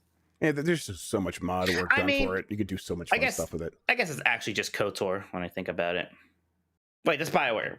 Right? You just gave me an aneurysm. Yes, that's not. That is. Yes. As I said, I was like, that's not right. What the hell's wrong with me? Look, we've been going for 2 hours here. Give me a break. Don't judge me. Last few questions from Nick Turbo. Embarrassed. Listen, I guess we're gonna have to cancel this podcast because I cannot be associated with this shame that I can't even look at him anymore. I can't even look at him. I was like, Bethesda, they did something. Oh, that's BioWare. I'm so bad. I guess they both start with the letter B, Mike. Shut the fuck up. From Nick Turbo, why did you have to do that to me, Mikey? I don't know what he's talking about or referencing. Yeah, so. I'm not. Yeah, don't pull me back to that emotional extreme right now, too. All right, that happened. It happened. We all know it happened. Let's move on. Nick Turbo, I am very excited about the Extra Life stream. I will be there to play games with you guys. Ooh, yes. Mike, I think that what we should do is have some overlap. I'll do the first 12 to 18 hours, and then you'll come on at some point and do another 12 hours. But we'll overlap so that there's 6 to 10 hours that we're playing together. We have to have a big powwow still and really hash this thing out. Yeah, we got to figure out the details, but we're looking forward to doing it November 6th weekend. We'll get into the Discord and plan it in there. There's a channel in there. So if you have any suggestions, throw them in there. We're not going to be able to do everything, but we'll definitely take some suggestions and do what we can. And then finally, any more FPS boost soon, maybe on the 20th anniversary. It's also from Nick Turbo. I don't know. I would say probably. I think they'll probably have a lot of stuff like that to announce on the 20th anniversary, because they're going to be looking back. Why wouldn't that be the time where they announce stuff like that? So yeah. All right, Mike, any more super chats? Yeah, we have a few more here. Sonny says, woof woof, Jeff and Mike, any update on Microsoft potentially buying Studio Sugun? Sugun? Sugon? Oh, is this a Sug on these nuts, right? Yeah, Sug on Damn these it. nuts. Yep. Sugan. God I'm damn glad it. you said it wrong, so like that you saved us. You saved our lives right there. I figured it out. Until a little bit ago, I was like, I don't know what that is. Maybe Jeff does, but nope, you got us. Wow. When you started saying it out loud and we were like trying to figure out like, oh, if we're in this situation, like my brain now sets off alarm bells when we're like both asking like, what is that? Like, yeah, okay, cool. Brett Bingham says, do you agree that the obvious choice for Phil's successor at Xbox will be Sarah Bond once Phil leaves? Yeah, that makes a lot of sense. I think so. Jared Helder says, are you hyped for Tim Rogers' Cyberpunk review? Tim Rogers does like 8-hour long reviews or something like that. And I know a lot of people like him. I'm too busy for that, so I haven't watched many of them. Maybe I'll take a look. But he does some for some games that you are really super into. So I think maybe like fun. And he did like one where a video where he translated Final Fantasy VI while playing it alongside of like the official translation. And people like really like that stuff. So, but I'll wait to hear what people say, and if it's can't miss, maybe I'll put it on at some point. And if I can't stop watching it, that will go eight hours of my life. Yeah. I always said I wasn't going to play a Cyberpunk until that next gen version came out. But I tell you what, it's getting to a point where even like when that finally comes out, I really don't know if I care anymore. Yeah. We'll see. I might have better things to do. King is overrated. Says, which will you predict comes to PC first, Demon Souls or Bloodborne? I need to know as a Soulsborne addict that needs his next fix. I think it's Bloodborne, but I just don't know. Yeah, I mean, Bloodborne isn't a new game. Technically, they could announce that at this State of Play thing. I mean, why didn't they just wait till then to announce the God of War thing? I don't know. Right, I don't know. Well, they didn't want to like, because their fans get mad when they. That's true. Actually, that's bad news for some people. I forgot about that. Yeah, I forgot about that. Weirdos. All right, yeah, they get mad about that, and then they don't appreciate Ratchet and Clank enough. Like the Uncharted stuff got announced that was like, hey, we're doing PlayStation 5 versions of this or whatever, and also it's coming to PC, and people were like, don't say that part of it during the State of Play. Don't even say that. I don't want to hear about PC during my State of Play. Why do they care? I'm like, okay, ooh, all right, weird. Fine. Yep.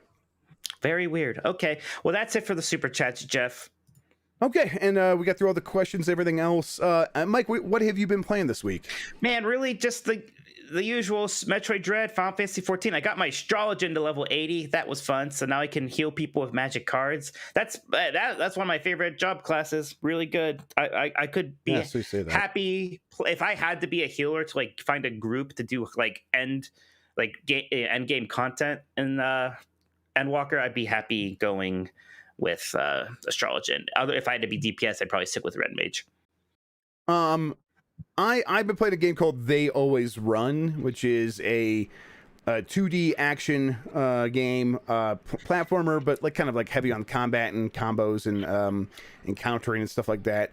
And I was playing with mouse and keyboard because you are a cyborg who has a third arm on his back, and when you like enter like your power mode, the third arm comes out, and you could like move the mouse around, and like that's how you attack and stuff. Like you're like controlling the arm like directly through like analog movements.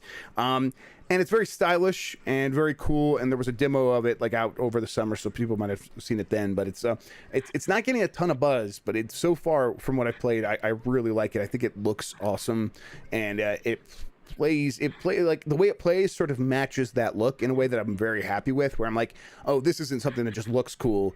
It's making me feel cool when I play it as well. So I haven't played a ton of it, but from what I have played so far, I'm really digging it. The other game I want to play that everyone keeps talking about is this Inscription. Have you heard about this, Mike? It's like a card deck building roguelite, which is like, okay, so like every other game right now, but it's got like spooky elements. I don't know, and it also looks kind of like The Room, that puzzle box game. I don't know, but people are swearing by it, like calling it their game of the year out of nowhere. So I'm like, okay, I guess I'll have to check that out. That's out on Steam. It's Inscription with a Y in the middle, like Inscript Y Shin, like that sort of way. And I'm gonna check it out. I'm gonna try to talk about it next week. But yeah, if anyone else has tried it, I want to hear what you think. So hit me up on Twitter and the Discord or whatever. All right, Mike, should we get out of here? Yeah, I'm pretty hungry. Yeah, me too. I haven't eaten today at all. So Yeah. let's wrap this up. All right. Thank you, everybody, for watching. Where can they find you on the internet, Mike? On Twitter at Tokoto, TOLKOTO. Check out 90s Disney, my 90s Disney podcast at 90sdisney.com. I should specify 90sdisney.com. Don't spell out 90s like an idiot. And we'll be back on Tuesday with the last of the Nintendogs. So that will be fun. I am also on Nintendogs with Mike. Come check us out. We do that live just like this right here on YouTube. And if you are listening on the podcast version, just search for Nintendogs. We're everywhere. Although someone said we weren't on Stitcher, so I'll look into that. If you listen on Stitcher, I'll fix that up. And then I put a new episode of How Games Make Money last week. It's a good episode. Please check that out. And then, Grub Snacks. Grub Snacks is live every Thursday on GiantBomb.com. If you need to be a premium member to interact with that, like to come in and ask questions and stuff like that, but you can get a free trial by going to GiantBomb.com/upgrade. Come hang out. It's a really good time. I'm going to keep doing that show for the foreseeable future. So looking forward to keeping that up. And then Mike, I don't know. I'm gonna go see some pumpkin lights tonight. I'm gonna enjoy the pumpkin lights. Yeah, I know. You have any other plans? Like, you know what? You know what? I do want to ask you. It's getting close to the end of the year. Are you like feeling any pressure to like play certain games for Game of the Year or anything like that? The only thing I really want to get to is Tales of Arise. I think I want to play. Oh, that and Forgotten, the one Forgotten you like. City. What's it called? Yeah, you're right. But that bullshit, whatever it is, I can't even remember its name. Yeah, it's on Game Pass. The Forgotten City. Forgotten City is it. And then what about Death's Door? I keep trying to play that one and I keep bouncing. Yeah, I guess maybe I should. We'll see. I'm not super concerned with that one, but we'll get to it. You need to play It Takes Two. That's what you need. I know. I do need to play It Takes Two. I'm gonna try to play with Gene Park. I'm gonna bother him and maybe. If you don't, maybe we'll just play that during our thing. Oh, that's a good idea. Yeah, that maybe that's a good. Our charity stream. Yeah. Let's see. There's some other stuff that was on my Steam that I wanted to check out. Age of Empires 4 is coming out soon, so I'll check that out. Yeah, I'm not a giant RTS guy, so yeah. Let's see what else was. Oh, you know what? We're gonna get out of here, everybody. Until next week, have a good one. Take care of yourself and goodbye. Bye.